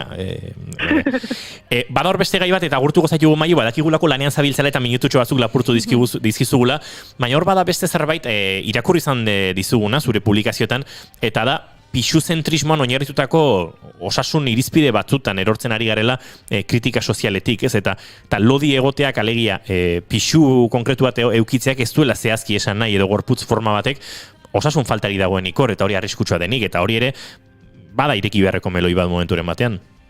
Era bat, bai, ze azkenean pertsona baten gorpuzkeraren 27% bakarri dago norberaren esku. 27% da saldu diguten hau haitxita gehiago mugitu hori, Osa, gainontzeko eguneko guztia, erdia baino gehiago dela, ez dago gure esku, ezin dugu kontrolatu.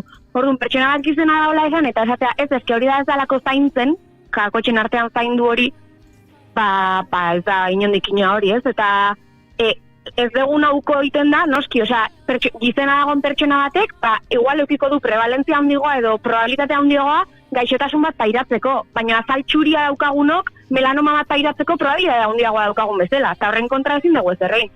Eta hori, ez da esaten, ez zu txuria gehiazela guztitan jarri behar dezu, ze esfortu hain behar dezu, ez, gehiazela txuria da eta listo, pues pertsona batzuk lodiak dira, eta listo, osea, gorputzan iztasuna betzeanik existitu da, eta oain egia da, gizartean dauden elikagai ultrapalatagarrien ondorioz, eta bizi estilo aldatu zegulako, gizentasuna handiagoa dela edo portentai altuagoan dagoela, baina horrek ez du esan nahi pertsonaieko osasuntxo ez daudenik. Eta ez badaude ere, ez da gure problema. Nik uste hori dela puntua. Ba, Mai Etxeberria, garbi geratu zaigu, esan da bezala minutu batzuk lapurtu nahi genizkizun, badakigu lanean zabiltzala, eukiko du lasai eta luze berriz ere kafe bat hartu eta zurekin aritzeko aukera, bide batez, hau onbidapen eta amu botatze bat da, eta bitartean, ba, ondo izan eta gango gara laizter. Mil esker, muixu bana. Zuri, muixu bat, agur. Aio.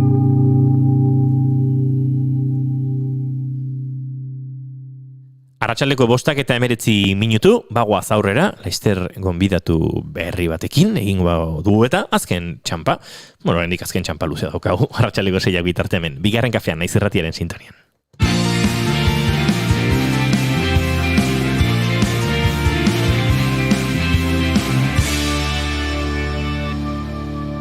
Bigarrenak ez direlako beti okerragoak, bigarren kafea.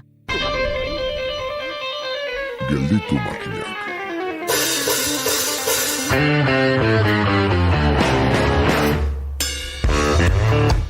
Helburu garbiak izanagatik, bideak izaten du sasitik. Adibidez, garbi duzu aurikularren bola kable hori askatu nahi duzula, baina ez dio berdin hemendik edo handik tira. Korapile bat askatzeak berriak sor ditzake. Aldamainekoak esaten dizu ez lukeela horrela egingo. Eta bar. Bada, zenbait proiektutan antzerako. Sistema aldaketa ezinbestekotzat identifikatzen den honetan, egitura justu eta koherente baterako bidea koxkaz betera dago. Horregatik, gurera dator Jokin Bergara ikerlaria, trantsizio sozial eta ekologikorako gakoen bila. Bide osoa ordeka egingo ez zitzaion bat, Gilen Igoa izango da. Olagintza eta karbono isuriez jakin nahi, Arantxa Idiederrek hurbilduko gaitu gaira. Bideariekin bezain pronto zer eskertzen da? Musika. Has dadila Etxaunarregi gomendioa prestatzen. Eta guk, ekiogun, gelditu makinaken 28. etapari.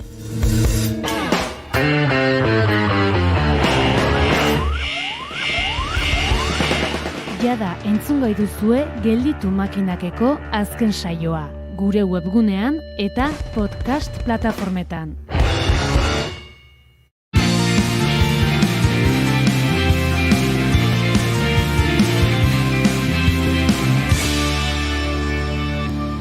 Emaiozu bigarren aukera bat egunari. Naiz irratian, bigarren kafea.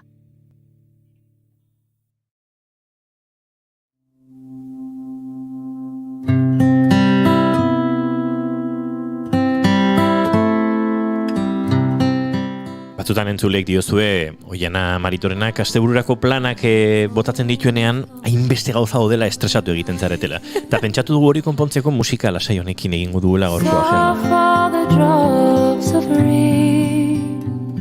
Infusio bat presta dezakezue, intientso bat piztu. Eta bihar ostirala izaki ordurako planak pentsatu. Esaterako, Ameriketako bidaia, Ermoa antzokian. 8:00 nire amazuetan biren harritarekin. Hori da aukeretako bat, ez da Oiana? Hoixe aukeretako bat. Aspaldi ez genuen antzeslan hau aipatzen, akaso miren beste antzeslan batzuekin biraka dabilelako, bueltaka, eta hementxe aukera. Erresumakoak hemen lantalde handia dago, eta badabiltza emanaldiak eskaintzen, eta musike barrin egongo dira bihar getxon, atxaldeko 7:00. Aldarri bat bertsoz, lan hau ikusteko aukera izango dugu Donostian, Larratxo Kulturetxean, atxaldeko 7:00, eta igandean berriz Eskoriatzako Zaldibar antzokian ordu berean, 7:00. Album, Pasai Donimanen, Juanba Berasate egin, arratsaldeko 7:00. Sutan musikala, Barainaingo auditoriumean, egongo da arratsaldeko 7:00, eta Ausarta dantza ikuskizuna adibidez, Amorebieta Etxanoko Zornotzarretoan 8:00. Egoera ezberdinetan, egoera hauei aurre egiteko dugun ausardiari buruz hitz egiten du lan honek eta oinarri 1937ko Gernikako bombardaketa dauka. Beste dantza ikuskizun bat, Ariadna, al hilo del mito, Santurtziko Serantez kulturaretoan egongo dira atxaleko 8:30, eta Kretako, Greziako Ariadna mitoari buruzko flamenko ikuskizuna da, olerki, kantu eta dantza dituena. Beste dantza ikuskizun bat, Bailar Agora, Elorrioko Arriola Antzokian 8 ikusgai izango dena, eta Marta Alonsok sortu du pieza hau, eta piezan zehar ikusiko da beretzat dantza zer izan den eta zer den, gaur egun umorearekin dena. Eta Nafarroan La medida que nos ha de dividir, Koreiako kulture etxean, joan den astean aipatu genituen Nafarroan, zirela hola emanaldi dexente, eta hau ere aipatu genuen, eta berriz ere Koreian ikusteko aukera ostiralean. Baina astebururako bestein bat proposamen ere baditugu aspaldi hau ere eskenuen aipatzen larun bateko lehen proposamena. Atxale ez gauean, gauko 10:00 berandu xamarakaso, Aiako probalekuan egongo da ikusgai, Porno versus Afrodita, edo I love Gorka Urbizu.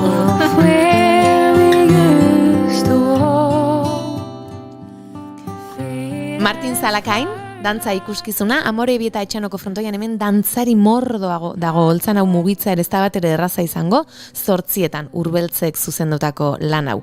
Arriminak Urepelen izango dira, hau ere ordutegi beresia, eguerdiko edo arratsaleko 3:30.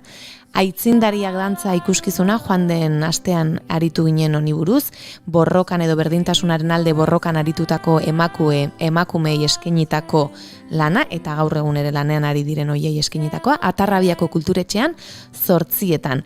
Amaraun, hau bertso eta dantza nahasten dituen lan bat da, amatasunaren ingurukoa, eta Igorreko Lasarte aretoan egongo da ikusgai atxaldeko 8. Bertan Oiana Iguaran eta Amaiur Luluaga izango dira. Hotza ikuskizun hau Bilboko La Fundizionen egongo da ikusgai 7, eta bere oinarrian labur metrai edo film labur badago. Oskar Alegriak zuzendutakoa, eta egin nahi izan duten lana da film labur hori nola eraman daiteken edo kasu honetan nola eraman koreografiara zinea, beraz irudietatik mugimendurako salto hori. Los Perros, aritu ginen Martxel Rodriguezekin, Lizarrako Los Llanos kulturetxean 8 izango dira, eta igandean berriz Tafaian. Eta Gazte, Eneko Gilek zuzendu zuen Ika antzerki konpainiaren pieza hau, eta Ibarren izango dira Errebal plazan, kalean bertan atxaleko 7.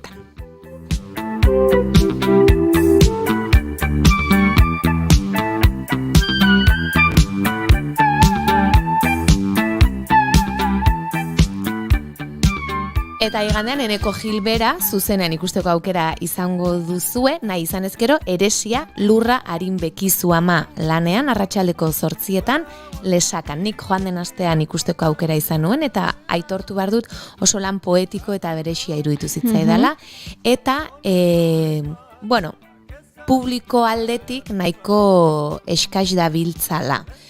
Ez dakite, aztertzen pentsatzen eta ari dira, udalbiltzak antolatutako geuretik sortuak, proiektu honetan parte hartutako emanaldiekin gertatzen ari den zerbait omen da, eta pena bat egia esan, duela gutxi Bilabonan izan, eta lauzpa pertsona egotea inbeste lan eta esfortz eta maitasun jarri ondoren, aipatu dut beraiek justu komentatu zutelako, baina bada zerbait oro harrentzuten dena pandemiaren amaiera horretan, jendea gogotxu zebiela, antzerki asko kontsumitzen eta badirudiela orain jetxi egin dela berriz ere. Akaso musika ere lehen etzegoen orain badago, banatu egin bar da ere zure denbora, isialdia, gauza asko daude, baina badela zerbait hola pixkat oro harrentzuten dena. Eta, aipatzerren. Baina badaude gauza gehiago, Altsasu, Errenteriko Niesenen egongo dira, arratsaleko 7, Erretako Arimak, Barainango Auditoriumean 7:30, Kopazkopa antzeslana Bilabonan, gure antzokian 7:30, eta dantza ikuskizun pare bat, Gorpuztu, Azpeitiko Soreasu antzokian 6, Garazi izango dugu hemendik gutxira gurekin, bertan dantzari dabilen dantzari profesional eta ona, eta El Pájaro de Fuego eta La Consagración de la Primavera, Malandain Biarritzeko baletaren ikuskizun hau, gaur, bihar eta etzi, oker espanago, 7:30 Victoria Eugenian egongo da ikusgai, 2 pieza dira, bat Tiegi Malandaini zuzendu du, lehendabizikoa, eta bigarrena berriz Martin Jarriagek, ez dakit inoiz ahoskatzen bere abizena, eta beti bezala, horren harira entsaio ireki bat izan zuten atzo, bihar ere solasaldia egongo da beraiekin, eta Victoria Eugeniak eta Biarritzko Malandain baletak beti dute horlako harremana publikoa ere pixka bat animatzeko, beraz, hor ere proposamenak, eta gogorarazi, Iruñean zuenean antzerki aroa izeneko programa badagoela eta asteazkenero euskaraz antzerkia ikusteko aukera duzuela, hemendik 3 astera arte, eta lehen Gorkak esan du, ea poltsiko antzerkira joatekoa ginen, eta poltsiko antzerkia zinen, baino, bueno, Donostiarra izaki, eta gaur da 5, gaur hasiko da, eta uste dut 22 arte, maiatzaren 22 arte, taberna ezberdinetan, Donostiako txoko ezberdinetan antzerkia, magia eta horlako ikuskizunak, euskaraz iruditu zait ez dagoela gehiegi, baina egon badago. Beraz, anima zaitezte, luze edo motz, hemen izan genuen Mirari, Carmenen zain, Nerea Arriolarekin, Sex Sua Andoni Mutiloaren obra berria da datorren astean Igeldon estrenatuko duena, Ibanka beste proposamen bat, bera izan zen poltsiko antzerki sariaren irabazlea, eta gero Asierki Damere hemen izan genuena, Magoa, eta Imanol Ituño. Eta Reina de Larga, gazteleraz egingo dute, baina hemen izan genituen, eta hoxe, horrere, poltsiko antzerkiaren agendan sartzaitezkete, eta gogoa balin baduzue, disfrutatu.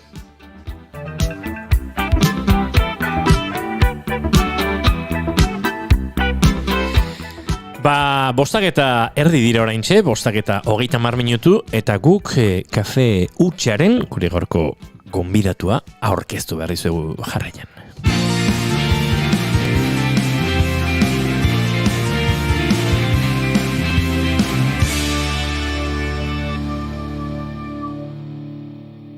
Emaiozu bigarren aukera bat egunari. Naiz irratian,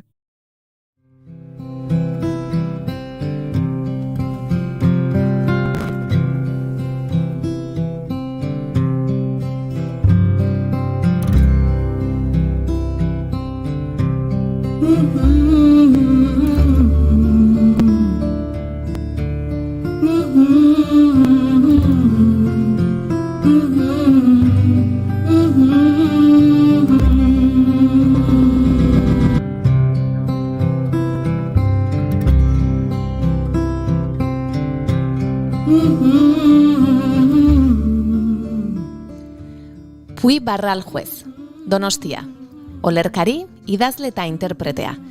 Txikitan galdera asko egiten omen zizkion bere buruari. Zein da jangoikoa, zer da maitasuna, zer gertatzen da munduan, zergatik haserretzen gara. Klasean, 6 urterekin gelan irakurtzen etzekien bakarra omentzen, eta horrek irakurtzen ikastera animatu eta arrezkero etengabe irakurtzen du. Gainera, ozen irakurtzea zuen gustuko.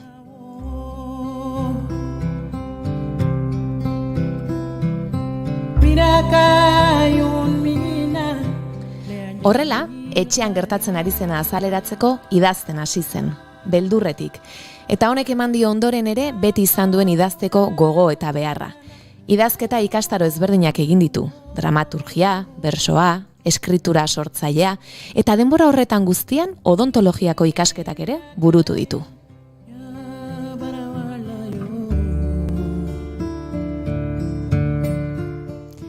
Bere lehen sorkuntza miedo izan zen, dantza eta narrazioan hasten zituena. Ruben Albelda Valentziarrarekin hasi zuen bide hau, eta ondoren Leire Otamendirekin jarraitu du. Gerora, Jone Ametzaga sartu da proiektura. Lan honetan espresatzeari eta garen adierazteari diogun beldurrari buruz aritzen dira. Beldurrak forma ezberdinak hartuko ditu lanean zehar. Gaixotasun eta minari lotutako beldurra, edo hau gure bidaikide izatea. Beldurra gurekin bidean joatea.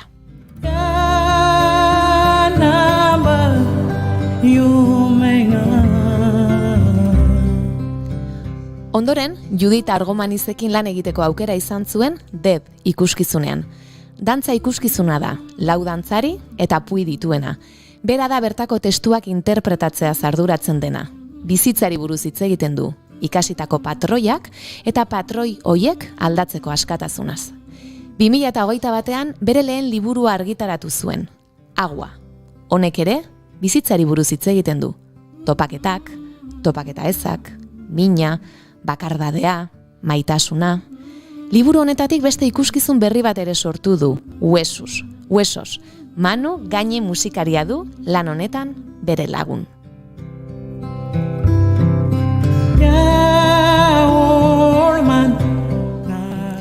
Puik argi du orainean bizi nahi duela, gustatzen zaiona eginez, sortu eta sortutakoa guztiokin partekatuz. Gaur egun ere tartetxo bat elkarbanatuko dugu gurekin. Ongi etorri bigarren kafeko kafeutxera, Puil Barral juez. Arratxaldeon, ongi etorri, Arratxaldeon. Mil eskero, Iana. Wow. Emozionatu nahu, bai. Mil eskerro, neta. Pozten naiz. Nik bi gauza eskatuko eskizut. Bata, mikrofono hori pixkat goruntze biratu. Noski. Osondo, eta hor bildu beldurri gabe mikrofonora entzulek ondo entzun zaitzaten. Horrelaxe? Hori da. Eta bigarren eskekizuna da, nire lehenengo galdera erantzutea nahiko, galdera simplea da, beti izaten du, batzutan lotxamaten du, oian agero sakontasunetan murgiltzen da, eta ni hemen galdezka. Ea, kafezaleak zareten ala ez? Bai. Eta ez diogu eskeni ala. Kafe nahi alduzu? Oso, baina arratsaldez ez. Ai, ba. Bakarrikan goizez, bai. Baina guztiz, kafesalea, bai. Sentitzen dut oian eta goiuri, baina estadistikek 2022 denboraldia hasi genuenetik, desoreka ikaragarri eraman gaituzte, kafezaleak gehiago gara, luze, alde luzearekin. Ez zer egiterik.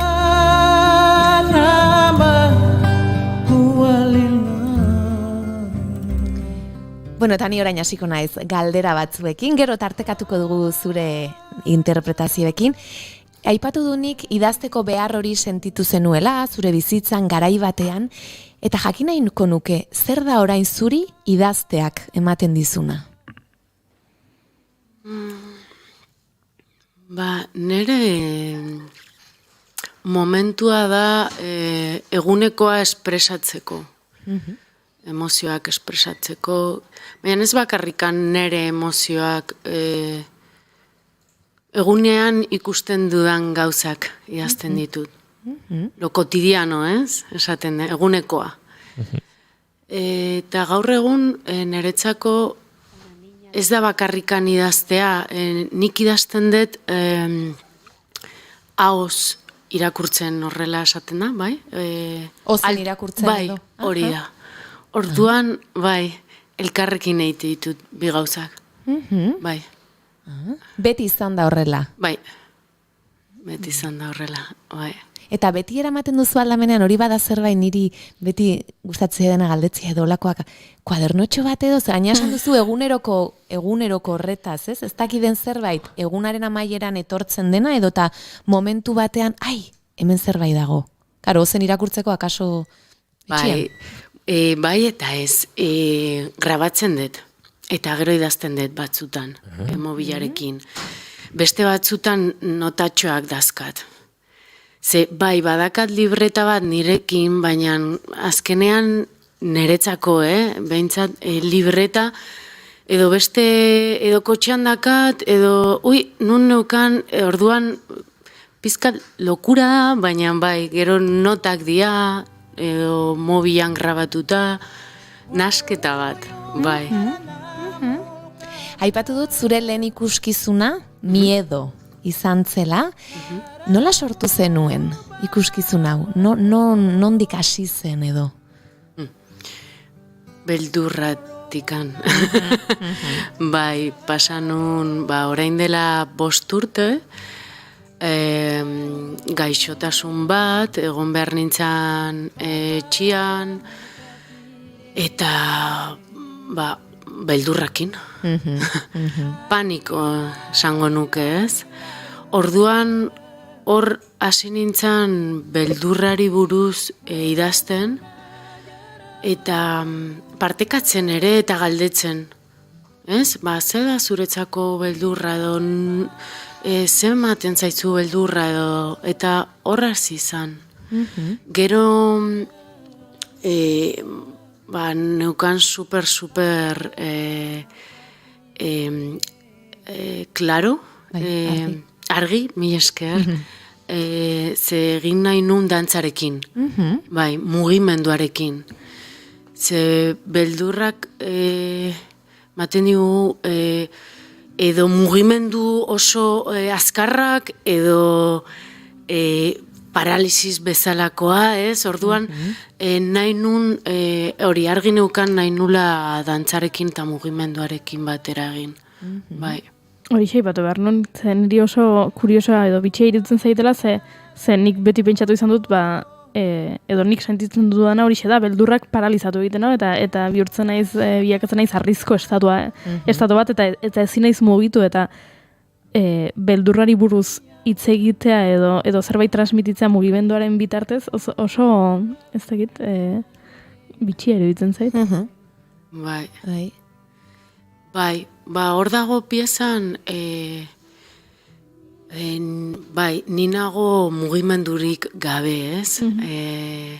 Hasieran, gero kontutan izan hori batzutan beldurrekin mugimendu asko daudela ere bai, ez? Orduan, hortikan ere hartu genuen ideiak, ez? Eta gero lehenengo, Ruben Albeldarekin izan zen, gero Leire Otamendi eta gero Jone Ametzaga. Orduan ezberdina da, ze beraientzat ere beldurra ezberdina sentitzen dute edo bizitzen dute, ez? Bai. Eta hor ere harreman desberdina sortuko da zuen artean, eta zuri ere agian zure olerkiak errezitatzeko momentuan, edo interpretatzeko momentuan, ez dakit zein den egia esan termino zuzena, elikatu egiten zara agian ikusten duzun horretatik, edo dantzari bakoitzak gauza ezberdin bat emango dizu zuri ere akaso, ez? Guztiz. Bai, pieza ezberdina. Osea, izena berdinak, baina pieza ezberdinak dira. Bai, guztiz.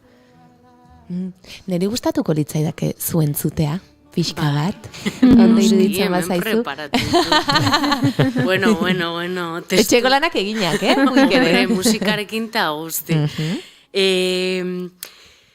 Nik normalean erderaz idazten dut, baina bai errezitatu euskeraz eta erderaz, ez? Orduan lehengo irakurriko nire lehengo poema euskeraz, lehengo eta bakarra, bueno, txikia esan gonuke, ez da txikia, baina ez dakit da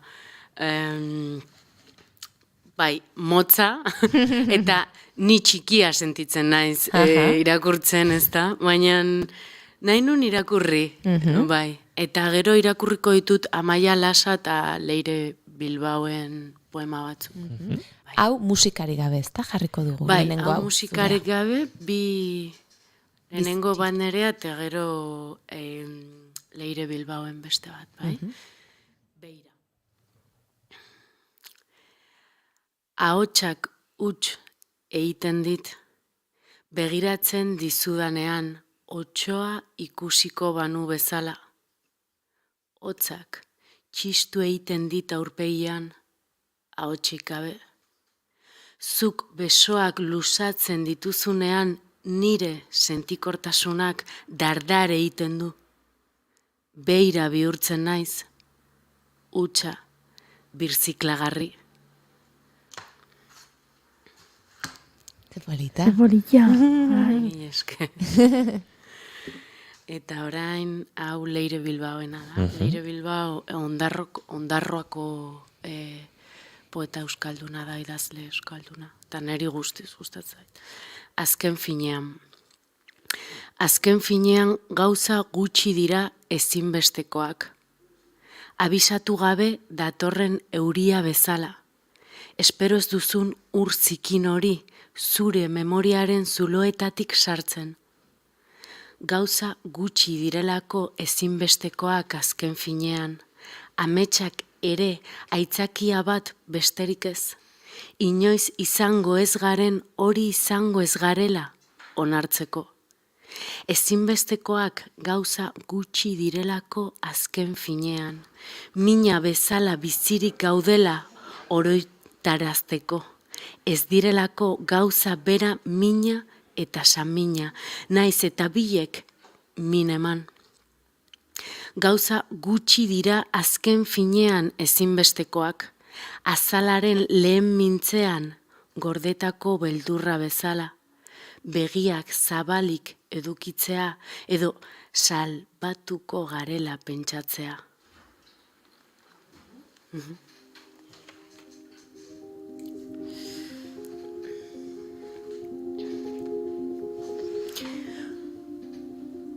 Une batean, gure gutiziak ametsari lotuko bagenizkio.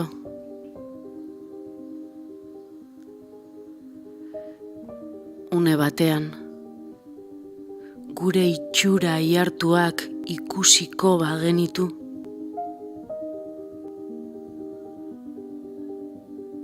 Une batean, bizitzeko ametsa egingo bagenu.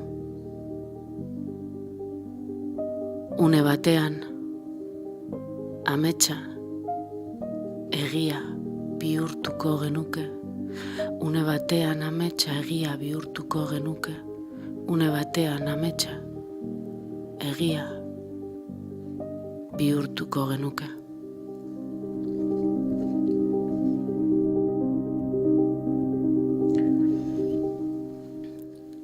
Horrela biara artean ginteke? Bai. Beste bat egin nahi duzu orain? Bai. Nahi dezunean, bai, dakagu metamorfosis, bueno, hemen dia, pues orain hau azkeneko Amaia Lasearen azan, eta orain dia beste 3 testu nahi baizute, ni pozik. Bai, edo nahi zuen troizarekin jarraituta Amaieran berri berrezitatu. Eta gero, igual Amaiera hola goxatzeko azken. Bai, oso saioa amaitzeko moduko giroa. Orduan azkenak izango bar dira Maite Larbururekin. Bukatu, bai, orden horretan bukatuko dugu, metamorfosis, gero urrengoa eta Maite. Saudade eta... Hori da, saudade. Bale. Nik galdetu nahi nizun, jasi garela lehen ere, Death piezan, nik hor ikusi zintudan lehen aldiz, enekien zuzinenik, egia esan. Judith Argoman izen ikuskizuna La Sala konpainaren ikustera joan nintzen, eta bertan zegoen hor, norbait, erzitatzen, hor atzekaldean. Ez dakit nola sortu zenuten pieza, ulen aipatu dut lau dantzari, zu testuekin, ez dakit testua sortu zenituen piezarentzat, nola izan zen Juditekin ere harreman hori? Ideia bat zegoen, Juditek deitu zidan, eta nerekin partekatu zuen, ez? Ba, ideia hau dakat, dantza pieza bat da, baina nahi dut testuakin egin. Orduan, hasi ginen testuekin, forma ematen, jaiotzekin ere bai.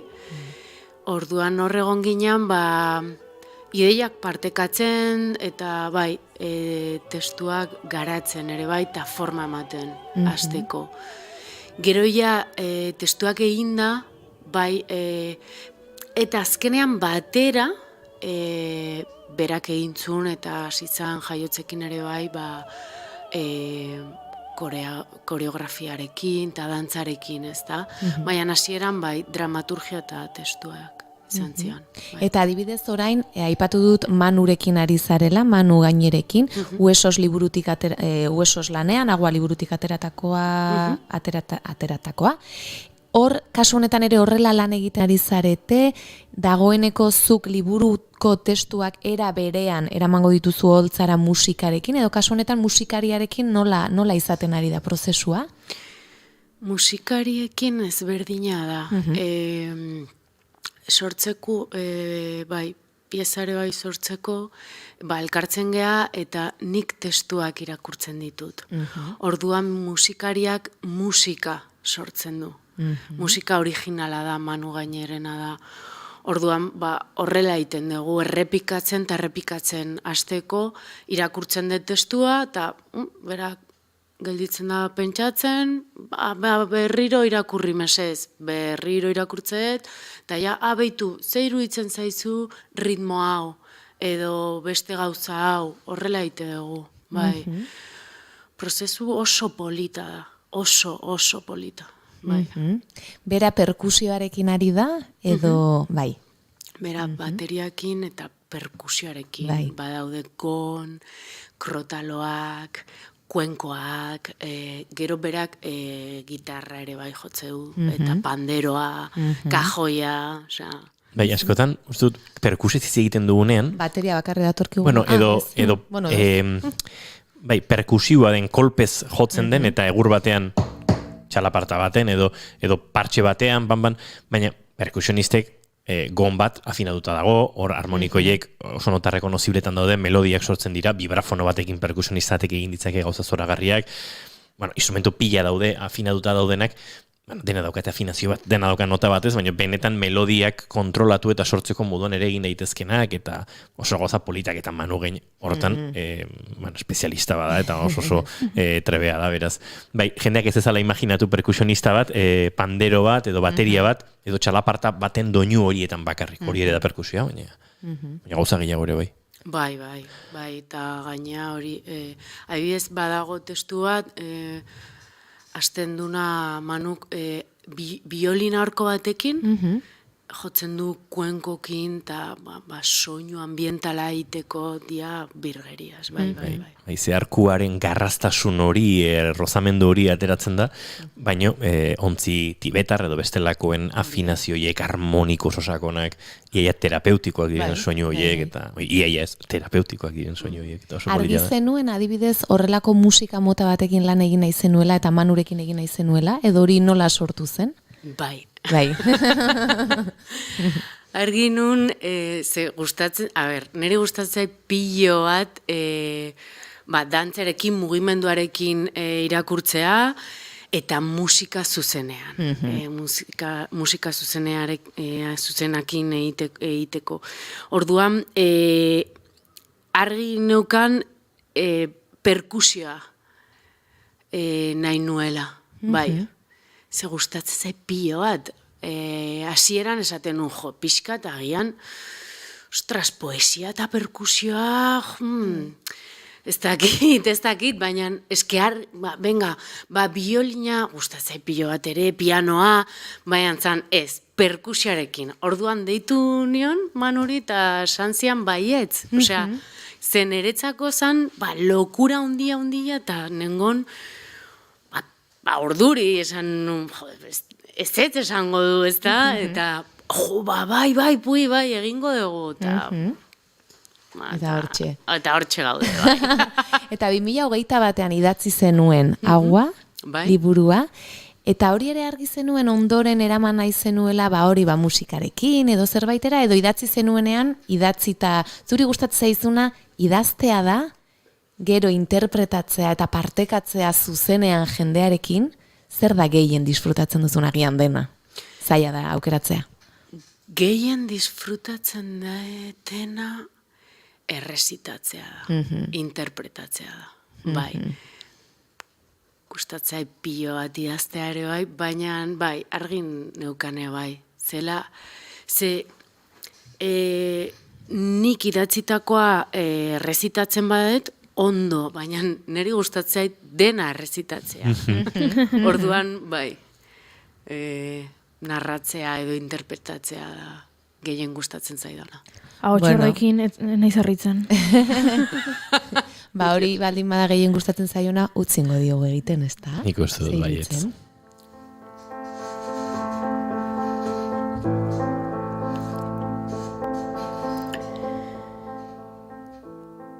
Ez emakume, ez ama, ez eme ezin izanik. Itzal tantolak sapiaren ertz hartan jarraitzen zuen. Beste ertz bat behar zuen, baina beldurtuta beti bere ertzean jarraitzen zuen.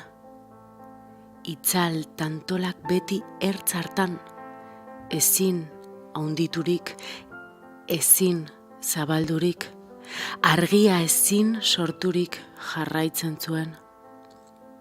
Ez emakume, ez ama, ez eme, ezin izanik. Emakumetasunean, amatasunean galduak. Libertatearen ordez, segurantzari helduak. Ez emakume, ez ama, ez eme, ezin izanik. Igarotzen genituen geure egunak.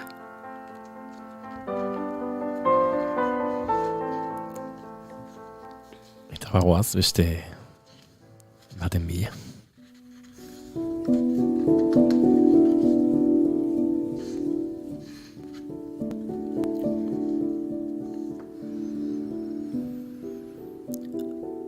Odoletan nago.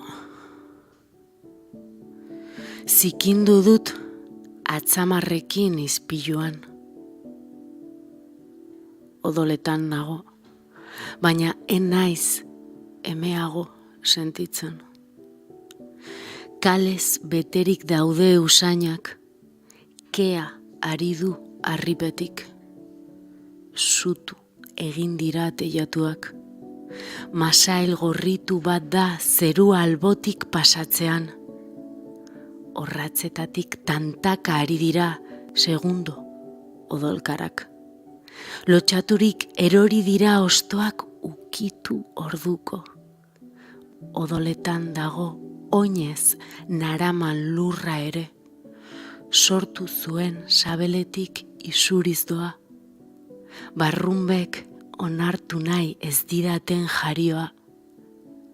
Eta ez dakit zergatik. Ukatu behar dudan naizena, emakume bat odoletan.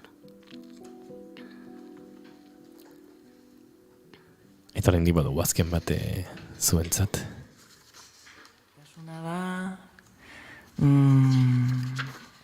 Maitasuna da...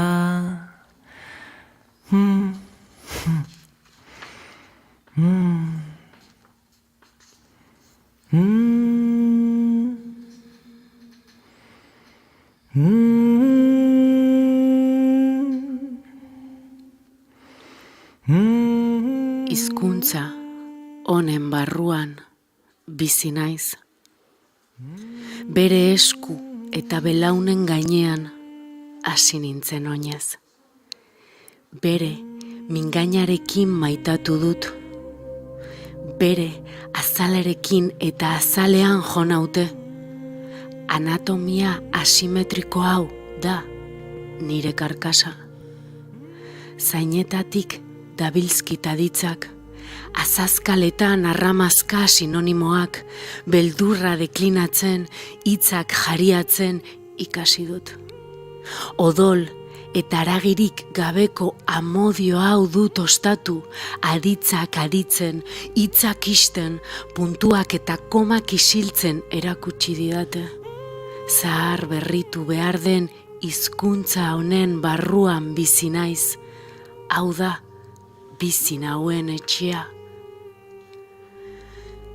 Denok behar dugu sortu gintuen amaren gana etxera hizkuntzara itzuli. Denok behar dugu sortu gintuen ama etxea hizkuntza itzuli. Denok behar dugu sortu gintuen ama etxea hizkuntza itzul diezaguten. Denok behar dugu itzul gaitzaten. Ama etxe hizkuntza berriak sortzeko.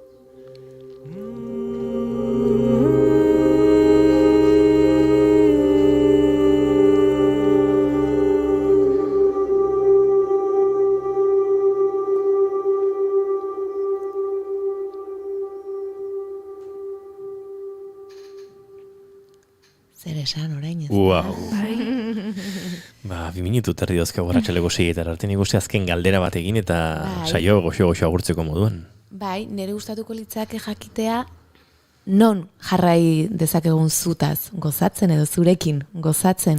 Aipatu dugu Manurekin proiektu hau duzula, ez dakit no emanaldiren bat, dagoeneko dataren bat esan dezakezuen. Bai, behitu, nire webgunean jartzen dituz gauza edo pieza ezberdinak dira, orduan urrengo abuztuak 18 gaude det eta bakaleran Donostin, det piezarekin,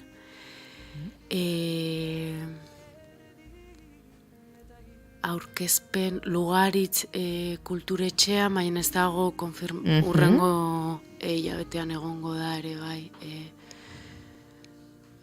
data bat, baina nire puibarral.com webgunean beti jartzen ditut, bai, hori da. Eta aipatzen badizkiguzu, guk ere esan ditzakegu. Bai, jo, mila esker. Sartuko norbaitek eskutik aharna zala. Erabaki dugu Maite Larbururekin amaitzea, gaurko saio hau gero ederrian ari ginen eta gainera oker espaniz, Maite Larburuk laiztera dauka kontzertu oso berezia, Txigidalekun, oantxe esango dizuete, bihar esango dizuegu.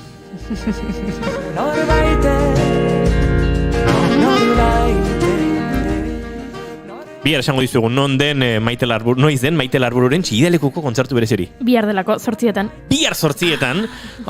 Overbooking daukagu Ismael Serrano lehido horren, Maite Larburu Txigidalekun. Baina gure esan behar dugu, gure altzerki mordoa, baina gure esan behar dugu, eta eskerrak eman behar dizkigu agurronekin, Pui Barral juezi, mila esker Pui, benetan. Zuei, mila esker. Oiana Maritorena datorren ostegun arte? Datorren ostegun arte. Goiuriz Izarandia, bihar arte. Bihar arte. Zuri entzule bihar arratsaleko 4:00, hementxe itzordua, naiz irratian, bigarren kafean, izan ondo. Aio.